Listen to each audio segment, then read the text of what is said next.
4ನೇ ಅಧ್ಯಾಯ ವಚನ 45. 45. ಹಾಗಾದರೆ ಯಜಮಾನನು ತನ್ನ ಮನೆಯವರಿಗೆ ಹೊತ್ತಿಗೆ ಆಹಾರ ಕೊಡಲಿಕ್ಕೆ ಅವರ ಮೇಲಿಟ್ಟ ನಂಬಿಗಸ್ತನು ವಿವೇಕಿಯೂ ಆದಂಥ ಆಳು ಯಾರು? ಯಜಮಾನನು ಒಂದು ಯಾವ ಆಳು ಹೀಗೆ ಮಾಡುವುದನ್ನು ಕಾಣುವನೋ ಆ ಆಳು ಧನ್ಯನು. ಅಂಥವನನ್ನು ಅವನ ತನ್ನ ಆಸ್ತಿಯ ಮೇಲೆ ನೇಮಿಸುವನು ಎಂದು ನಿಮಗೆ ನಿಜವಾಗಿ ಹೇಳುತ್ತೇನೆ. ಆದರೆ ಆ ಕೆಟ್ಟ ಆಳು ನನ್ನ ಯಜಮಾನನು ತಡಮಾಡುತ್ತಾನೆ ಅಂತ ತನ್ನ ಮನಸ್ಸಿನಲ್ಲಿ ಅಂದುಕೊಂಡು ತನ್ನ ಜೊತೆ ಆಳುಗಳನ್ನು ಒಡೆಯುವುದಕ್ಕೆ ತೊಡಗಿ ಕುಡಿಕರ ಸಂಗಡ ತಿನ್ನುತ್ತಾ ಕುಡಿಯುತ್ತಾ ಇರುವುದಾದರೆ, ಅವನು ನೆನೆಸದ ದಿನದಲ್ಲಿಯೂ ತಿಳಿಯದ ಗಳಿಗೆಯಲ್ಲಿಯೂ ಆ ಆಳಿನ ಯಜಮಾನನು ಬಂದು ಅವನನ್ನು ಕಠಿಣವಾಗಿ ಓಡಿಸಿ ಕಪಟಿಗಳಿಗೆ ಆಗತಕ್ಕ ಗತಿಯನ್ನು ಅವನಿಗೆ ನೇಮಿಸುವನು. ಆಮೇನ್. ಆಮೇನ್. ಅಲ್ಲಿ ನೀವು ಸಾಕು ಸಾಕು. ಇದೇ ಮತ್ತೆ 24ರಲ್ಲಿ 30-44ವರೆಗೂ ಓದಬೇಕಾದ್ರೆ ಅಲ್ಲಿ ಏನು ಹೇಳ್ತಾರೆ ಅಂದರೆ, ದೇವರು ಯೇಸು ಕ್ರಿಸ್ತು ಯಾವಾಗ ಬರ್ತಾರೆ ಅಂತ ನಮ್ಗೆ ಗೊತ್ತಿಲ್ಲ ಅಂತ. ದೇವರು ಯಾವ ಸಮಯದಲ್ಲಿ ಯಾವ ಕಾಲದಲ್ಲಿ ದೇವರು ಹಿಂತಿರುಗಿ ಬರ್ತಾರೆ ಅಂತ ಯಾರಿಗೂ ಗೊತ್ತಿಲ್ಲ ಅಂತಾರೆ. No one knows the hour or the day the Lord will come. 44ನೇ ವಾಕ್ಯ ಓದಿ. ಆದ ಕಾರಣ ನೀವು ಸಹ ಸಿದ್ಧವಾಗಿರ್ರಿ, ನೀವು ನೆನೆಸದ ಗಳಿಗೆಯಲ್ಲಿ ಮನುಷ್ಯಕುಮಾರನು ಬರುತ್ತಾನೆ. ನೀವು ನೆನೆಸದ ಗಳಿಗೆಯಲ್ಲಿ ಮನುಷ್ಯಕುಮಾರನು ಬರ್ತಾರೆ. ಆಮೇನ್. ನೀವು ಮನೇಲಿ ಹೋಗಿ ಮತ್ತೆ 24ನೇ ಅಧ್ಯಾಯ ಸಂಪೂರ್ಣವಾಗಿ ಓದಿ ನೋಡಿ. ಆದರೆ ಇದರಲ್ಲಿ 44ನೇ ವಾಕ್ಯದಲ್ಲಿ ಏನು ಹೇಳ್ತಾ ಇದ್ದಾರೆ ಅಂದರೆ, ನೀವು ನೆನೆಸದೇ ಇರುವಂಥ ಗಳಿಗೆಯಲ್ಲಿ ದೇವಕುಮಾರನು ಬರ್ತಾರೆ. ಆಮೇನ್. ಆ ಕಾರಣದಿಂದ ಇನ್ನೊಂದು ಕಡೆ ಏನು ಹೇಳ್ತಾರೆ ಅಂದರೆ, ನೋವಾನ ಕಾಲದಲ್ಲಿ ಯಾವ ರೀತಿ ಹೆಣ್ಣು ಕೊಡುವುದು ಹೆಣ್ಣು ತಗೊಳ್ಳೋದು ಇದೆಲ್ಲ ನಡೀತಾ ಇತ್ತು, ಆ ರೀತಿ ನಮ್ಮ ಕಾಲದಲ್ಲೂ ದೇವ ಯೇಸು ಕ್ರಿಸ್ತು ಬರುವವರೆಗೂ ಏನಾಗುತ್ತಂತೆ, ನಡೀತಾ ಇರತ್ತಂತೆ. ಹಂಗಂದ್ರೆ ಏನು ಅರ್ಥ ಅಂದರೆ, ಯೇಸು ಕ್ರಿಸ್ತು ಬರ್ತಾರೆ ಅನ್ನೋದನ್ನ ಒಂದು ಕಾರಣದಿಂದ ಎಲ್ಲೋನ್ ಮರ್ತು ಬಿಟ್ಟು ನಾನು ಕೆಲಸ ಮಾಡಲ್ಲ ಏನು ಮಾಡಲ್ಲ ಅಂತ ಕೂತ್ಕೊಳ್ಳೋಕ್ಕಾಗಲ್ಲ. ದೇವ್ರು ಏನಕ್ಕೋಸ್ಕರ ಕರೆದಿದ್ದಾರೋ ಯೇಸು ಕ್ರಿಸ್ತು ಬರುವವರೆಗೂ ಅಥವಾ ನಾನು ಸಾಯುವವರೆಗೂ ಅದನ್ನು ಮಾಡಬೇಕು. ಆಮೇನ್. ನಮ್ಮ ಕೆಲಸವನ್ನು ನಾವು ಮಾಡಬೇಕು. ಆದರೆ ಅದಕ್ಕಿಂತ ಮುಖ್ಯ ಏನಂದರೆ, ಯಾವಾಗವರೆಗೂ ಮಾಡಬೇಕು? ಯೇಸು ಕ್ರಿಸ್ತು ಬರುವವರೆಗೂ. ಏನಕ್ಕೋಸ್ಕರ ಕರೆದಿದ್ದಾರೋ ಕೆಲಸವನ್ನು ಯೇಸು ಕ್ರಿಸ್ತು ಯಾವ ಗಳಿಗೆಯಲ್ಲಿ ಬರ್ತಾರೋ ಆವಾಗವರೆಗೂ ನಾವು ಮಾಡ್ತಾ ಇರಬೇಕು. ಆಮೇನ್. ಹಲ್ಲೆಲೂಯಾ. ಇದೇ ಇವಾಗ 45ನೇ ವಾಕ್ಯದಲ್ಲಿ ಏನು ಹೇಳ್ತಾ ಇದ್ದಾರೆ, ಒಬ್ಬರ ಕೈ ಕೆಳಗಡೆ ಏನು ಮಾಡಿದ್ರಂತೆ, ಒಂದು ಅಡಿಯಾಳ, ಒಂದು ಸರ್ವೆಂಟ್ ಅಂತಾರೆ. ಸರ್ವೆಂಟ್ ಅಂದ್ರೆ ಸೇವಕರು. ಯಜಮಾನನು ತನ್ನ ಮನೆಯವರಿಗೆ ಹೊತ್ತಿಗೆ ಆಹಾರ ಕೊಡಲಿಕ್ಕೆ ಅವರ ಮೇಲಿಟ್ಟ ನಂಬಿಗಸ್ತನು 50-51 ಮಾತ್ರ ಓದಿ. ಅವನು ನೆನೆಸದ ಗಳಿಗೆಯಲ್ಲಿಯೂ ತಿಳಿಯದ ಗಳಿಗೆಯಲ್ಲಿಯೂ ಆ ಆಳಿನ ಯಜಮಾನನು ಬಂದು ಅವನನ್ನು ಕಠಿಣವಾಗಿ ಒಡಿಸಿ ಕಪಟಿಗಳಿಗೆ ಆಗತಕ್ಕ ಗತಿಯನ್ನು ಅವನಿಗೆ ನೇಮಿಸುವನು. ಕಪಟಿಗಳಿಗೆ ಆಗತಕ್ಕ ಗತಿಯನ್ನು. ಕಪಟಿಗಳ ಗತಿ ನಿಮ್ಗೆ ಅರ್ಥ ಆಗ್ಬೇಕಂದ್ರೆ ಮತ್ತೆ 23ನೇ ಅಧ್ಯಾಯ ಓದಿ. ಮತ್ತೆ 23ರಲ್ಲಿ ಕಪಟಿಗಳಿಗೆ ಆಗುವಂಥ ಗತಿ ಅಂದರೆ ನರಕವನ್ನು ಹೋಗಿ ಸೇರುವಂಥವ್ರು. ಕಪಟಿಗಳೇ ಅಂದರೆ ಯಾರು? ಅವ್ರು ಹೇಳ್ತಾರೆ ಅದನ್ನು ಅವ್ರು ಕೀಳ್ಪಡಿಯಲ್ಲ, ಅವರೇ ಕಪಟಿಗಳು. ಇಲ್ಲಿ ಯಾರ ಕುರಿತಾಗಿ ಮಾತಾಡ್ತಾ ಇದ್ದಾರೆ? ಸೇವಕರು. ಸೇವಕರು ಅಂದರೆ ಬರೀ ಸೇವಕರು ಮಾತ್ರ ಅಲ್ಲ, ನೀವು ಸಹ ಸೇವಕರು ದೇವರಿಗೆ. ಆಮೇನ್. ನಾವೆಲ್ಲರನ್ನೂ ದೇವರು ಏನಾಗಿ ಕರೆದಿದ್ದಾರಂತೆ? ಯಾಜಕರಾಗಿ ಕರೆದಿದ್ದಾರೆ. ಆದರೆ ಇದು ಎಸ್ಪೆಷಲಿ ಯಾರ ಕುರಿತಾಗಿದೆ ಅಂದರೆ, ದೇವರ ಸೇವಕರು. ನಿಮಗೆ ಕುರುಬರ ಕೊಟ್ಟಿರ್ತಾರಲ್ಲ, ಅವರ ಕುರಿತಾಗಿ ಬೋಧಿಸೋರಾಗಿದೆ. ಏನಂತ, ಯಾರು ಅವರ ಕೈ ಕೆಳಗಿಡಿರುವಂಥ ಎಲ್ಲರಿಗೂ ಬೇಕಾದಂಥ ಭಯ ಇಲ್ಲದೆ ಅವರನ್ನು ಸರಿಯಾದ ಊಟ ಹಾಕಿ ಯಾರು ಸರಿಯಾಗಿ ಬೆಳೆಸ್ತಾ ಇರ್ತಾರೋ ಅವರನ್ನು ನೋಡಿ ದೇವರು ಏನು ಹೇಳ್ತಾರಂತೆ? ವಿಶ್ವಾಸವಾದಂಥ ಸೇವಕನು. 47ನೇ ವಾಕ್ಯ. ಅಂಥವನು ಅವನು ತನ್ನ ಎಲ್ಲ ಆಸ್ತಿಯ ಮೇಲೆ ನೇಮಿಸುವನು ಎಂದು ನಿಮಗೆ ನಿಜವಾಗಿ ಹೇಳುತ್ತೇನೆ. ಅವಾಗ ಅಂಥವ್ರನ್ನ ಏನು ಮಾಡ್ತಾರಂದ್ರೆ ದೇವರು ಅವರ ಎಲ್ಲ ಆಸ್ತಿಗಳ ಮೇಲೆ ಏನು ಮಾಡ್ತಾರಂತೆ? ನೇಮಿಸ್ತಾರೆ. ಇದನ್ನೇ ಆ ಒಂದು ಸೇವಕರು, ನೀವು ಸಹ ನಿಮ್ಮ ಕೊಟ್ಟಂಥ ಕೆಲಸವನ್ನು ವಿಶ್ವಾಸವಾಗಿ ಮಾಡಿ ಮುಗಿಸದೆ ಹೋದರೆ ದೇವ್ರು ಏನು ಮಾಡ್ತಾರಂತೆ? ನಿಮ್ಮನ್ನು ಅವಿಶ್ವಾಸಿಗಳ ಥರ, ಕಪಟಿಗಳ ಥರ ಏನು ಮಾಡ್ತಾರಂತೆ? ನರಕಕ್ಕೆ ತಳ್ಳಿಬಿಡ್ತಾರೆ. ಏನು ಕಾರಣ? ದೇವ್ರು ನನಗೆ ಕೊಟ್ಟಂಥ ವಿಷಯವನ್ನು ವಿಶ್ವಾಸವಾಗಿ ನಡೆಸಿಲ್ಲ. ನನ್ನ ಸೇವೆಯನ್ನು ನಾನು ವಿಶ್ವಾಸವಾಗಿ ಅಂದರೆ ಯೆರೆಮೀಯ 23ನೇ ಅಧ್ಯಾಯ 4ನೇ ವಾಕ್ಯದಲ್ಲಿ ಹೇಳುವ ರೀತಿಯಲ್ಲಿ ನನ್ನ ಸೇವೆ ನಾನು ಮಾಡಿಲ್ಲ ಅಂದರೆ, ದೇವ್ರು ಕೊಟ್ಟಿದ್ದ ಕೆಲಸ ನಾನು ಮಾಡಿಲ್ಲ ಅಂದರೆ ನನ್ನನ್ನು ಕಪಟಿಗಳ ಹಾಗೆ ದೇವ್ರು ಏನು ಮಾಡ್ತಾರೆ? ನರಕದಲ್ಲಿ ತಳ್ಳಿಬಿಡ್ತಾರೆ. ಅದಕ್ಕೆ ನನಗಷ್ಟು ಮುಖ್ಯ. ನಿಮ್ಮಲ್ಲಿ ಭಯ ಇಲ್ಲದೆ ಇರೋದು ನನಗಷ್ಟು ಮುಖ್ಯ. ನಿಮ್ಮಲ್ಲಿ ಹೆದರಿಕೆ ಇಲ್ಲದೆ ಇರೋದು ನನಗಷ್ಟು ಮುಖ್ಯ. ಯಾಕೆ? ನನ್ನ ಕೆಲಸನೇ ಅಷ್ಟು. ನಿಮ್ಮಲ್ಲಿ ಹೆದರಿಕೆ ಇಲ್ಲದೆ ನಿಮಗೆ ಬೇಕಾದಂಥ ಊಟವನ್ನು ಕೊಡೋದು ನನ್ನ ಕೆಲಸ. ಒಂದು ಕುರುಬ ಊಟವನ್ನು ಏನ್ ಮಾಡ್ತಾನೆ, ಊಟ ಇರುವಂತ ಜಾಗಗಳಲ್ಲಿ ಕೀರ್ತನೆ 23 ಏನ್ ಹೇಳ್ತಾರೆ, ಹುಲ್ಲು ಗಾವಗಳಲ್ಲಿ ನನ್ನನ್ನು, ಹಸಿರು ಗಾವಗಳಲ್ಲಿ ಏನ್ ಮಾಡ್ತಾರಂತೆ, ದೇವ್ರು ನಡೆಸ್ತಾರೆ. ನಿಮ್ಮನ್ನು ದೇವರ ವಾಕ್ಯದಲ್ಲಿ ನಡೆಸುವುದು ನನ್ನ ಕೆಲಸ, ಅದನ್ನು ತಿನ್ನುವುದು ಬಿಡೋದು ನಿಮ್ಮ ಕೆಲಸ, ನಿಮ್ಮ ಆಸೆ, ನಿಮ್ಮ ಇಷ್ಟ. ಯಾರನ್ನೂ ಸಹ ಏನ್ ಮಾಡಲ್ಲ, ತುರುಕ್ಸಲ್ಲ ಊಟ. ಮಕ್ಳಿಗೆ ನೀವು ತುರುಕ್ಸ್ ನೋಡಿ, ಹೋಗಲ್ಲ ಒಳಗಡೆ. ಇಷ್ಟು ತುರುಕ್ಸಿದ್ರು ಬಾಯಲ್ಲಿ ಇಲ್ಲಿ ಸೇರಿಸ್ಕೊಂಡ್ಬಿಡ್ತಾರೆ. ನಾನು ಚಿಕ್ಕ ವಯಸ್ಸಲ್ಲಿ ಇರುವಾಗ ಏನು ಮಾಡ್ತಾ ಇದ್ದೆ ಅಂದರೆ, ಇಲ್ಲಿ ಸೈಡಲ್ಲಿ ಸೇರಿಸಿಡ್ಬೇಕಾದ್ರೆ ನಮ್ಮಮ್ಮ ಏನು ಮಾಡ್ತೀನಿ, ಗಿಲ್ಲೋರು ಕಾಲು ಗಿಲ್ಲಿ ತಿನ್ಸೋರು, ಬೇಗ ತಿನ್ನು ಅಂತ. ನಾನು ಏನು ಮಾಡ್ತಾ ಇದ್ದೆ ಅವಾಗ, ಸೈಡಲ್ಲಿ ಸೇರಿಸ್ಕೊಂಡ್ಬಿಡ್ತಾ ಇದ್ದೆ. ಆ ಕಾರಣದಿಂದ ಏನು ಮಾಡ್ತಿದ್ರು, ಗಿಲ್ಲಿ ತಿನ್ನಿಸ್ತಾ ಇದ್ರು. ನೀವು ಚಿಕ್ಕ ಮಕ್ಳು ಇರುವಾಗ ನಿಮ್ಮನ್ನು ಬೈದು ಸರಿಪಡಿಸ್ಬೋದು. ನೀವು ದೊಡ್ಡವ್ರು ಆಗ್ತಾ ದೇವರಲ್ಲಿ ಏನು ಮಾಡಬೇಕು, ನೀವು ಊಟ ಬರುವಾಗ ಏನು ಮಾಡಬೇಕು, ಸ್ವೀಕರಿಸ್ಕೊಬೇಕು. ಆಮೇನ್. ಇದ್ವಾಗ ತಾನೇ ದೇವರಲ್ಲಿ ಬಂದಿದ್ದಾರೆ ಅಂದರೆ ಏನು ಮಾಡ್ಬೋದು, ಎಕ್ಸ್ಟ್ರಾ ಟ್ರೈನಿಂಗ್ ಕೊಟ್ಟು ಇನ್ನೂ ಸ್ವಲ್ಪ ಹೊತ್ತು ಏನು ಮಾಡ್ಬೋದು, ಅವ್ರಿಗೆ ಈ ರೀತಿ ತಿನ್ಬೇಕು, ಇದನ್ನು ಮಾಡಬೇಕು ಅಂತ ಹೇಳ್ಬೋದು. ನಿಮ್ಮ ಹತ್ರ ಬಂದು ನಾನು ಏನು ಮಾಡಬಾರ್ದು, ಇನ್ನೂ ಇವಾಗ ತಾನೇ ನಾನು ಸುವಿಶೇಷ ಹೇಳೋದು. ನಾನು ಆ್ಯಕ್ಚುಲಿ ಇವತ್ತು ಸುವಿಶೇಷ ಹೇಳಬೇಕು ಅಂತ ಸ್ಟಾರ್ಟೇ ಮಾಡಿಲ್ಲ. ಯೋಹಾನ 3:16 ನಾನು ಹೇಳಬೇಕು ಅಂತ ಬರ್ತಾನೆ ಇರಲಿಲ್ಲ. ಆದರೆ ನಿಮ್ಮಲ್ಲಿ ಆ ಗ್ಯಾರಂಟಿ ಇಲ್ಲದೆ ಇರೋಂಥ ಕಾರಣದಿಂದ ಏನು ಮಾಡಬೇಕಾಗಿದೆ, ತಿರುಗಿ ದೇವರ ವಾಕ್ಯವನ್ನು ಜ್ಞಾಪಕಪಡಿಸ್ಬೇಕು.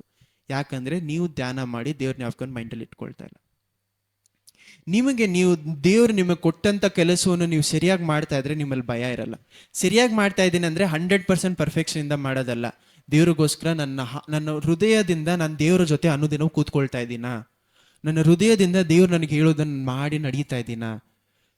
ನಾವೆಲ್ಲರೂ ಬೆಳೀತಾ ಇದ್ದೀವಿ ದೇವರಲ್ಲಿ, ಇನ್ನೂ ಯಾರು ಸಂಪೂರ್ಣವಾಗಿ ಬೆಳೆದಿಲ್ಲ. ನಮ್ಗೆಲ್ರಿಗೂ ಏನು ಆಸೆ ಅಂದರೆ, ಇವತ್ತೇ ನಾನು ಸಂಪೂರ್ಣವಾಗಿ ಬೆಳೆದು ಬಿಡಬೇಕು, ನಾನು ಯಾವತ್ತು ಕ್ರಿಸ್ತನ ಥರ ನನ್ನ ಜೀವಮಾನ ಪೂರ್ತಿ ಮಾಡಿದ್ರು ಕ್ರಿಸ್ತನ ಥರ ಸಂಪೂರ್ಣವಾಗಿ ಆಗೋಕ್ಕಾಗಲ್ಲ. ಪೌಲಿಗೆ ಆಗಿಲ್ಲ ಅಂದರೆ ನನಗಾಗಲ್ಲ. ಯೇಸು ಕ್ರಿಸ್ತುವಿನ ನಂತರ ಜಾಸ್ತಿ ಕಷ್ಟಪಟ್ಟಿದ್ದು ಪೌಲ್ ಅಂತಾರೆ. ಪೌಲ ಕೈಯಲ್ಲೇ ಸಂಪೂರ್ಣವಾಗಿ, ಪೌಲು ಸಾಯೋ ಮುಂಚೆ ಏನು ಹೇಳ್ತಾರೆ ಗೊತ್ತಾ, ಎಲ್ಲ ಪಾಪಿಗಳಲ್ಲಿ ನಾನೇ ದೊಡ್ಡ ಪಾಪಿ ಅಂತ ಹೇಳ್ಬಿಟ್ಟು ಸತ್ತೋಗ್ಬಿಡ್ತಾರೆ. ಪೌಲೇ ಆ ರೀತಿ ಹೇಳ್ಬೇಕಾದ್ರೆ, ಆದರೆ ಅವರಲ್ಲಿ ಏನಿತ್ತು ಅಂದರೆ ಗ್ಯಾರಂಟಿ ಇತ್ತು, ಇವತ್ತು ನಾನು ಸತ್ತೋದ್ರೆ ಪರಲೋಕಕ್ಕೆ ಹೋಗಿ ನೋಡ್ತೀನಿ ಅಂತ. ಸ್ಟೀಫನು ಸಹ ನನಗೊಂದು ತುಂಬ ಟಚ್ ಆಗುವಂಥ ಕಥೆ ಯಾವ್ದಂದ್ರೆ ಸ್ಟೀಫನ್ನ ಕತೆ. ಯಾಕಂದ್ರೆ ಅವನು ಕಲ್ಲುಡ್ದು ಸಾಯಿಸುವಾಗ್ಲೂ ಸಹ ಏನು ಮಾಡ್ತಾ ಇದ್ದಾನೆ, ಪರಲೋಕ ರಾಜವನ್ನು ಹೋಗಿ ನೋಡ್ತಾನೆ. ಅಲ್ಲಿ ಏನು ಹೇಳ್ತಾನೆ, ದೇವರಿದ್ದಾರೆ, ದೇವರ ಪಕ್ಕದಲ್ಲಿ ನನ್ನ ಕುಮಾರನ ನೋಡ್ತಾ ಇದ್ದೀನಿ ಅಂತ ಹೇಳ್ಬಿಟ್ಟು ಸಾಯ್ತಾನೆ. ನೀವು ಮನೇಲಿ ಹೋಗೋದಿ ಆ ಅಪೊಸ್ತಲ ಕೃತ್ಯಗಳು 4-5ನೇ ಅಧ್ಯಾಯ ನೀವು ಕಂಟಿನ್ಯೂಸ್ ಆಗಿ ಓದುವಾಗ ಸ್ಟೀಫನ್ನ ಕತೆ ಬರುತ್ತೆ. One of my favourite stories. ಯಾಕಂದ್ರೆ ಒಬ್ರು ನಿಮ್ಮನ್ನು ಕಲ್ಲುಡೋದು ಸಾಯಿಸ್ತಾ ಇರಬೇಕಾದ್ರೆ ಪರಲೋಕ ರಾಜವನ್ನು ನೋಡಿ, ಪರಲೋಕ 2 ಆಗೋದು ನೋಡ್ತಾ ಸಾಯೋದು ಎಷ್ಟು ಒಂದು ಒಳ್ಳೆ ವಿಷಯ ಗೊತ್ತಾ. ಅಂತ ಲಕ್ಕ ಯಾರಿಗೂ ಸಿಗಲ್ಲ ಈ ಕಾಲದಲ್ಲಿ. ನೋಡಿ, ದೇವರನ್ನ ನೋಡ್ತಾ ಸಾಯ್ತಾ ಇದ್ದಾನೆ ಅವನು. ಅವಾಗ್ಲೂ ಸಹ ಏನು ಹೇಳ್ತಾನೆ, ನೀನು ಕಲ್ಲು ಹೊಡಿಯೋರ್ಗೆ ಏನು ಮಾಡ್ತಾಗೋ ಶ್ರಮಿಸಿ ಅಂತಾನೆ. ಸ್ಟೀಫನ್ ಥರ ಒಂದು ಆಸೆ ನಮ್ಮಲ್ಲಿ ಬರಬೇಕು. ಅಷ್ಟು ದೇವ್ರಿಗೋಸ್ಕರ ನಮ್ಮಲ್ಲಿ ಗ್ಯಾರಂಟಿ ಇರ್ಬೇಕು, ನಾನು ಇವತ್ತು ಸತ್ತೋದ್ರೆ ದೇವ್ರಿಗೋಸ್ಕರ ಸಾಯ್ತೀನಿ ಅಂತ. ನಾನು ಹುಡುಕೊಂಡು ಹೋಗೋದಲ್ಲ, ಏನದು ಕಷ್ಟಗಳು ನಾನು ಇಲ್ಲೋದ್ರೆ ಕಲ್ಲು ಹೊಡೆದು ಸಾಯ್ತಾನೆ ಗೊತ್ತು ನಾನು ಹೋಗೋದಲ್ಲ. ಕಷ್ಟಗಳು ನಮ್ಮನ್ನು ನೋಡಿ ಬರುವಾಗ ದೇವ್ರಿಗೋಸ್ಕರ ನಿಂತ್ಕೊಳ್ಳೋದನ್ನೇ. ಆಮೇನ್. ನಾನು ಎಲ್ಲಿಬಿಟ್ಟೆ, ಮತ್ತೆಯು 24ನೇ ಅಧ್ಯಾಯ. ಅಲ್ಲಿ ಏನು ಹೇಳ್ತಾರೆ, ಕೊಟ್ಟಿರುವಂಥ ಕೆಲಸವನ್ನು ನಿಮ್ಮಲ್ಲಿ ಯಾಕೆ ಗ್ಯಾರಂಟಿ ಇಲ್ಲ, ಒಂದು ವಾಕ್ಯಗಳು ನಿಮ್ಮಲ್ಲಿ ನೆಲೆಯಾಗಿಲ್ಲ. ವಾಕ್ಯ ಗೊತ್ತಿದ್ರು ನಿಮ್ಮಲ್ಲಿ ಗ್ಯಾರಂಟಿ ಬರ್ತಾ ಇಲ್ಲ ಅಂದರೆ ಯಾಕೆ, ನಿಮ್ಮಲ್ಲಿ ಇರುವಂಥ ಭಯ ಇನ್ನೂ ಬಿಟ್ಟು ಹೋಗಿಲ್ಲ. ಯಾಕೆ ಭಯ ಬರುತ್ತೆ, ದೇವ್ರು ಕೊಟ್ಟಿರುವಂಥ ಜಾಗದಲ್ಲಿ ನಾನು ಒಂದು ನಿಂತ್ಕೊಂಡಿಲ್ಲ, ಅಥವಾ ಕ್ರಿಸ್ತನ ಸಂಪೂರ್ಣವಾಗಿ ನಾನು ನಡೀತಾ ಇಲ್ಲ, ಏನೋ ಒಂದು ಮಾಡ್ತಾ ಇಲ್ಲ ಅನ್ನೋಂಥ ಕಾರಣದಿಂದನೇ ಭಯ ಬರ್ತಾ ಇದೆ. ಎಕ್ಸಾಮ್ ಹಾಲಲ್ಲಿ ಹೋಗಿ ನಿಂತ್ಕೊಳ್ಳುವಾಗ ನನಗೆ ಭಯ ಅಷ್ಟು ಜಾಸ್ತಿ ಉಡಿತಾ ಇದೆ. ಏನು ಕಾರಣ, ನಾನೇ ಓದಿ ಅದನ್ನ ಪ್ರಕಾರ ನಾನು ಅರ್ಥ ಮಾಡ್ಕೊಂಡಿಲ್ಲ ಅನ್ನೋದಕ್ಕೋಸ್ಕರ ಏನಾಗ್ತಾ ಇದೆ, ನನ್ನಲ್ಲಿ ಅಷ್ಟು ಭಯ ಬರ್ತಾ ಇದೆ. ನಿಮಗೂ ಸಹ ಯಾಕೆ ಗ್ಯಾರಂಟಿ ಬರ್ತಾ ಇಲ್ಲ. ಇವಾಗ ಒಂದು ಚೆನ್ನಾಗಿ ಓದಿರುವಂಥ ಮಗನ ಹತ್ರ ಹೋಗ್ಬಿಟ್ಟು ನೀವೇನು ಕೇಳ್ಬೋದು, ಇವತ್ತು ಎಕ್ಸಾಮ್ ಪಾಸ್ ಆಗ್ತೀನಿ ಏನು ಹೇಳ್ತಾರೆ, 100% ಪಾಸ್ ಆಗ್ತೀನಿ, ಚೆನ್ನಾಗಿ ಬರ್ತಿದ್ದೀನಿ ಅಂತ. ಯಾಕೆ ಗ್ಯಾರಂಟಿ ಬರುತ್ತೆ ಆ ರೀತಿ, ಓದಿದ್ದಾರೆ ಅವರು. ದೇವರ ವಾಕ್ಯ ನೀವು ಸಹ ಓದಿ ಅದರ ಪ್ರಕಾರ ಓದೋದು ಮಾತ್ರ ಅಲ್ಲ. ಜೇಮ್ಸ್ ಅಂದರೆ ಯಾಕೋಬನು 2ನೇ ಅಧ್ಯಾಯ 1ನೇ ಅಧ್ಯಾಯ 2ನೇ ಅಧ್ಯಾಯದಲ್ಲಿ ಏನು ಹೇಳ್ತಾರೆ, ಓದಿ ಅದನ್ನು ನೀವು ಧ್ಯಾನ ಮಾಡಿ ಮನಸ್ಸಿನಲ್ಲಿ ಇಟ್ಕೊಳ್ಳುವಾಗ, ಒಬ್ಬನು ಕಣ್ಣಾಡಿಯಲ್ಲಿ ತನ್ನ ಮುಖವನ್ನು ನೋಡಿ ಮರೆತು ಹೋಗುವ ರೀತಿಯಲ್ಲಿ ನೀವು ಮರೆಯದೆ ವಾಕ್ಯವನ್ನು ನಿಮ್ಮಲ್ಲಿ ನೆಲೆಯಾಗಿರುವಾಗ ಏನಾಗತ್ತಂತೆ, ನನ್ನಲ್ಲಿ ಗ್ಯಾರಂಟಿ ಇರುತ್ತೆ. ಕ್ರಿಯೆಯಲ್ಲಿ ಬರುತ್ತೆ. ಆಮೇನ್. ಕ್ರಿಯೆಯಲ್ಲಿ ಬರುತ್ತೆ, ನನ್ನಲ್ಲಿ ಏನಿದೆ, ವಾಕ್ಯದ ಗ್ಯಾರಂಟಿ ಇದೆ. ಆ ವಾಕ್ಯದ ಗ್ಯಾರಂಟಿ ಇಟ್ಕೊಂಡು ನನ್ನಲ್ಲಿ ಕ್ರಿಯೆಗಳು ಬರುತ್ತೆ. ಆಮೇನ್. ಹಲ್ಲೆಲೂಯಾ. ಮತ್ತೆ 25ನೇ ಅಧ್ಯಾಯದಲ್ಲಿ 3 ಕಥೆಗಳಿದೆ. 3 ವಿಷಯಗಳ ಕುರಿತಾಗಿ ನಾವು ಇವಾಗ ಓದಕ್ಕೆ ಹೋದ್ರೆ ಸಮಯ ತಗೊಳುತ್ತೆ, ನಾನೇ ಹೇಳ್ಬಿಡ್ತೀನಿ. ಮೊದಲನೇದಾಗಿ ಫಸ್ಟ್ ಸ್ಟೋರಿಯಲ್ಲಿ ಏನಾಗತ್ತಂದ್ರೆ 10 ಜನ ಮದಲಿಂಗತಿಯರ ಕುರಿತಾಗಿದೆ, ಕನ್ನಿಕೆಯರ ಕುರಿತಾಗಿದೆ. 10 ಜನ ಕನ್ನಿಕೆಯರು, 10ರಲ್ಲಿ 5 ಜನ ಏನಾಗಿದ್ದಾರೆ, ಎಕ್ಸ್ಟ್ರಾ ಎಣ್ಣೆ ಇಟ್ಕೊಂಡಿದ್ದಾರೆ. 5 ಜನರ ಬಳಿಯಲ್ಲಿ ಏನಿಲ್ಲ, ಎಕ್ಸ್ಟ್ರಾ ಎಣ್ಣೆ ಇಲ್ಲ. ಏನಕ್ಕೆ? ಆ ಒಂದು ಲ್ಯಾಂಪ್ಗೆ ಏನು ಹೇಳ್ತೀರಾ, ದೀಪವನ್ನು ಉರಿಸೋದಕ್ಕೆ. ದೀಪವನ್ನು ಉರಿಸದೇ ಇರುವಂತ 10 ಜನರಲ್ಲಿ ಯಾರು ನಮ್ಮ ಮೊದಲಿಂಗನು? ಯೇಸು ಕ್ರಿಸ್ತು. ಆಮೇನ್. ನಮ್ಮ ಮೊದಲಿಂಗನು ಯೇಸು ಕ್ರಿಸ್ತು. ನಮ್ಮನ್ನು ನಾವು ಎವ್ರಿ ಮಂತ್ ನಾವು ದೇವರ ದ್ರಾಕ್ಷಾರಸವನ್ನು, ದೇವರ ಭೋಜನವನ್ನು ಮಾಡೋದಕ್ಕೆ ಕಾರಣ ಏನು? ಯೇಸು ಕ್ರಿಸ್ತು ನನ್ನ ಮೊದಲಿಂಗನಾಗಿದ್ದಾರೆ. ಆ ಕಾರಣದಿಂದ ನಾವು ಏನು ಅದನ್ನ ಜ್ಞಾಪಕ ಪಡಿಸ್ಕೊಂಡು, ಎಂಗೇಜ್ಮೆಂಟ್ನ ಜ್ಞಾಪಕ ಪಡಿಸ್ಕೋದೆ ಏನು, ಆ ಒಂದು ದೇವರ ಲಾರ್ಡ್ ಸಪ್ಪರ್ ಅಂತೀವಲ್ಲ, ನನಗೆ ದೇವರು 100% ಗ್ಯಾರಂಟಿ ಕೊಟ್ಟಿದ್ದಾರೆ, ನಾನು ಇದರಿಂದ ನಾನು ದೇವರ ರಾಜ್ಯಕ್ಕೆ ಸೇರ್ತೀನಿ. ಎಂಗೇಜ್ಮೆಂಟ್ ನನಗೆ ಆಗಿದೆ ಅಂತ ತೋರಿಸ್ಕೊಳ್ಳೋದು ಯಾವುದು? ದೇವರ ಭೋಜನ. ಆಮೇನ್. ಆ ಒಂದು ಇನ್ನೇನು ನನ್ನ ಮೊದಲಿಂಗ ನನಗೋಸ್ಕರ ಬರ್ತಾರೆ ಅನ್ನುವಂಥ ಗ್ಯಾರಂಟಿ ಇದೆಯಲ್ಲ, ಅದೇ ದೇವರ ಭೋಜನ. ನಮಗೆ ಎಂಗೇಜ್ಮೆಂಟ್ ಜ್ಞಾಪಕ ಪಡಿಸೋದೇ ದೇವರ ಭೋಜನ. ಚೆನ್ನಾಗಿ ಅರ್ಥ ಮಾಡ್ಕೊಳ್ಳಿ. ಆಮೇನ್. ನಿಶ್ಚಯದಾರ್ಥವನ್ನು ನಾವು ಜ್ಞಾಪಕ ಪಡಿಸುವುದೇ ದೇವರ ಭೋಜನ. ನಾನು ರಕ್ಷಣೆ ಹೊಂದ್ಕೊಂಡಿದ್ದೀನಿ ಅಂತ ಜ್ಞಾಪಕ ಪಡಿಸೋದೇ, ಇದು ನನ್ನ ಜ್ಞಾಪಕದಲ್ಲಿ ಮಾಡ್ರಿ ಅಂದರೆ ನಾನು ಮಾಡಿರೋ ಕೆಲಸದ ಜ್ಞಾಪಕದಲ್ಲಿ ಮಾಡ್ರಿ ಅಂತ ಇದ್ದಾರೆ. ಆಮೇನ್. ಹಲ್ಲೆಲೂಯಾ. ಈ ಒಂದು ಜ್ಞಾಪಕ ನನ್ನಲ್ಲಿ ಇದ್ದರೆ, ಯಾವ ಜ್ಞಾಪಕ? ನನಗೆ ನಿಶ್ಚಯದಾರ್ಥ ಆಗಿದೆ, ನಾನು ದೇವರ ರಾಜ್ಯವನ್ನು ಸೇರ್ತೀನಿ ಅನ್ನುವಂಥ ಜ್ಞಾಪಕ ನನ್ನಲ್ಲಿದ್ದರೆ ನಾನೇನಾಗ್ಬೋದು? ಗ್ಯಾರಂಟಿ. ನೀವು ವಾರ ಮಂತ್ಲಿ ಎವ್ರಿ ತಿಂಗಳು ನೀವು ದೇವರ ಭೋಜನ ತಗೊಳ್ಳೋದಕ್ಕೆ ಕಾರಣ ಏನು? ನನ್ನ ಜ್ಞಾಪಕ ಇರಬೇಕು ಅಂತ. ದೇವರು ನನ್ನ ರಕ್ಷಿಸಿದ್ದಾರೆ, ನನ್ನ ಪಾಪಗಳನ್ನು ತೊಳೆದಿದ್ದಾರೆ ಅಂತ. ಯಾವುದರಿಂದ? ಅವರ ಒಡಲನ್ನು, ಅವ್ರ ರಕ್ತವನ್ನು ಕೊಟ್ಟು. ಆಮೇನ್. ಹಲ್ಲೆಲೂಯಾ. ಅದನ್ನು ನಾನು ಅರ್ಥ ಮಾಡಿಕೊಂಡು ನಾನು ಬೆಳೆಯುವಾಗ, ಅದರಲ್ಲಿ ನಾನು ಅರ್ಥ ಮಾಡಿಕೊಂಡು ಹೆಚ್ಚಾಗಿ ಅದು ಜ್ಞಾಪಕ ಪಡಿಸ್ಕೊಳ್ಳೋದೇ ದೇವರು ಹೇಳ್ತಾ ಇದ್ದಾರೆ. ಇವಾಗ ಈ 10 ಜನ ಮೊದಲಿಂಗ ಕನ್ನಿಕೆಯರಲ್ಲಿ 10 ಜನ ಏನು ಮಾಡ್ತಾ ಇದ್ದಾರೆ? 5 ಜನ ಏನು ಮಾಡ್ತಾ ಇದ್ದಾರೆ? ಅವ್ರ ಹತ್ರ ಎಣ್ಣೆ ಇರಲ್ಲ, 5 ಜನರ ಹತ್ರ ಎಣ್ಣೆ ಇದೆ. ನಾವು ದೇವರ ರಾಜ್ಯಕ್ಕೆ ನಾವು ರೆಡಿ ಆಗ್ತಾ ಇದೀವಿ ಅಂತ ಹೇಳೋದಕ್ಕೆ ಮೂರು ಟೆಸ್ಟ್ ನಿಮಗೆ ನೀವೇ ಮಾಡ್ಕೊಬೋದು. 3 ಟೆಸ್ಟ್ ಅಂದರೆ 3 ಪರೀಕ್ಷೆ ನಿಮಗೆ ನೀವೇ ಮಾಡ್ಕೊಬೋದು, ನಾನು ದೇವರ ರಾಜ್ಯಕ್ಕೆ ರೆಡಿ ಆಗಿದ್ದೀನಿ ಅಂತ. ಒಂದು, ಮೊದಲಿಂಗನಿಗೋಸ್ಕರ ಕಾಯುವುದಕ್ಕೋಸ್ಕರ ನನ್ನಲ್ಲಿ ಅಭಿಷೇಕ ಇದೆಯಾ? ಎಣ್ಣೆ ಅನ್ನೋದು ಬೇರೆ, ಏನೇನ ಅಭಿಷೇಕ. ಯೇಸು ಕ್ರಿಸ್ತುವಿಗೋಸ್ಕರ ಕಾಯೋದು. ಯಾಕಂದ್ರೆ ಅಭಿಷೇಕ ನಮ್ಮಲ್ಲಿ ಏನ್ ಮಾಡತ್ತೆ? ಪವಿತ್ರಾತ್ಮರ ಅಭಿಷೇಕ ಇದ್ದರೆ ಪವಿತ್ರಾತ್ಮರ ಫಲಗಳು ನನ್ನಲ್ಲಿ ಹೆಚ್ಚಾಗತ್ತೆ. ಆಮೇನ್. ಹಲ್ಲೆಲೂಯಾ. ಅಭಿಷೇಕ ನನ್ನಲ್ಲಿ ಏನ್ ಮಾಡತ್ತೆ? ಫಲಗಳನ್ನು ಹೆಚ್ಚು ಮಾಡತ್ತೆ. ಫಲಗಳು ನನಗೆ ಗ್ಯಾರಂಟಿ ಕೊಡ್ತಾ ಇದೆ ಪವಿತ್ರಾತ್ಮ ನನ್ನಲ್ಲಿದ್ದಾರೆ ಅಂತ. ಅಭಿಷೇಕ ನನ್ನಲ್ಲಿದ್ದರೆ, ಅಭಿಷೇಕ ಅಂದ್ರೆ ಬರೀ ಫುಲ್ಪಿಡ್ ಅಭಿಷೇಕ ಅಲ್ಲ, ಅನುದಿನದ ಜೀವನದಲ್ಲಿ ಅಭಿಷೇಕ ನಿಮ್ಮಲ್ಲಿ ಇದ್ದರೆ ಏನ್ ಅರ್ಥ ಆಗ್ತಾ ಇದೆ? ನಾನು ರೆಡಿಯಾಗಿದ್ದೀನಿ. ಮೊದಲಿಂಗನು ಬರುವಾಗ ನಾನು ರೆಡಿಯಾಗಿದ್ದೀನಿ. ಯಾಕೆ? ಮೊದಲಿಂಗನು ಬರುವುದು ತಡೆಯಾದರೂ ನನ್ನಲ್ಲಿ ಏನಿದೆ? ಎಕ್ಸ್ಟ್ರಾ ಎಣ್ಣೆ ಇದೆ. ಎಕ್ಸ್ಟ್ರಾ ಎಣ್ಣೆ ಅದೇನು? ಅದು ಎಷ್ಟೇ ಎಕ್ಸ್ಟ್ರಾ ಎಣ್ಣೆ ಅನ್ನೋದು ಬೇರೆ ಏನೂ ಅಲ್ಲ. ಮೊದಲಿಂಗನು ಬರುವಾಗ ತಡೆಯಾಗೋದಂದ್ರೆ, ಇಷ್ಟೇ ಕಷ್ಟ ಆದರೂ, ಎಷ್ಟೇ ನಿಂದೆ ದುಃಖ ಬಂದ್ರೂ ಸಹ ನನ್ನಲ್ಲಿ ಎಕ್ಸ್ಟ್ರಾ ಅಭಿಷೇಕ ಇರುವಾಗ, ಎಕ್ಸ್ಟ್ರಾ ಅಭಿಷೇಕ ಅಂದರೆ ತುಂಬಿ ತುಳುಕುವಾಗ, ಇಷ್ಟೇ ಸಾಕು ದೇವರೆಲ್ಲ, ತುಂಬಿ ತುಳುಕುವಂಥ ಅಭಿಷೇಕ ಪವಿತ್ರಾತ್ಮರ ಜೊತೆ ನನ್ನಲ್ಲಿ ಅಷ್ಟು ನಡೆಯುವಾಗ ನನ್ನಲ್ಲಿ ಏನಿರುತ್ತೆ? ಗ್ಯಾರಂಟಿ ಇರುತ್ತೆ. ಇಲ್ಲಾಂದ್ರೆ ಏನಾಗುತ್ತೆ? ಕಷ್ಟ ಕಾಲ ಬರುವಾಗ ಅವಾಗ ಓಡ್ತಾ ಇರ್ತೀವಿ, ಅಯ್ಯೋ ದೇವ್ರೆ, ಅಯ್ಯೋ ದೇವ್ರೆ, ಅಯ್ಯೋ ದೇವ್ರೆ. ಎಷ್ಟೋ ಜನ ಜೀವನ ಪೂರ್ತಿ ಭಿಕ್ಷೆ ಬೇಡ್ತಾ ಇರ್ತಾರೆ ದೇವ್ರ ಹತ್ರ ಹೋಗಿ.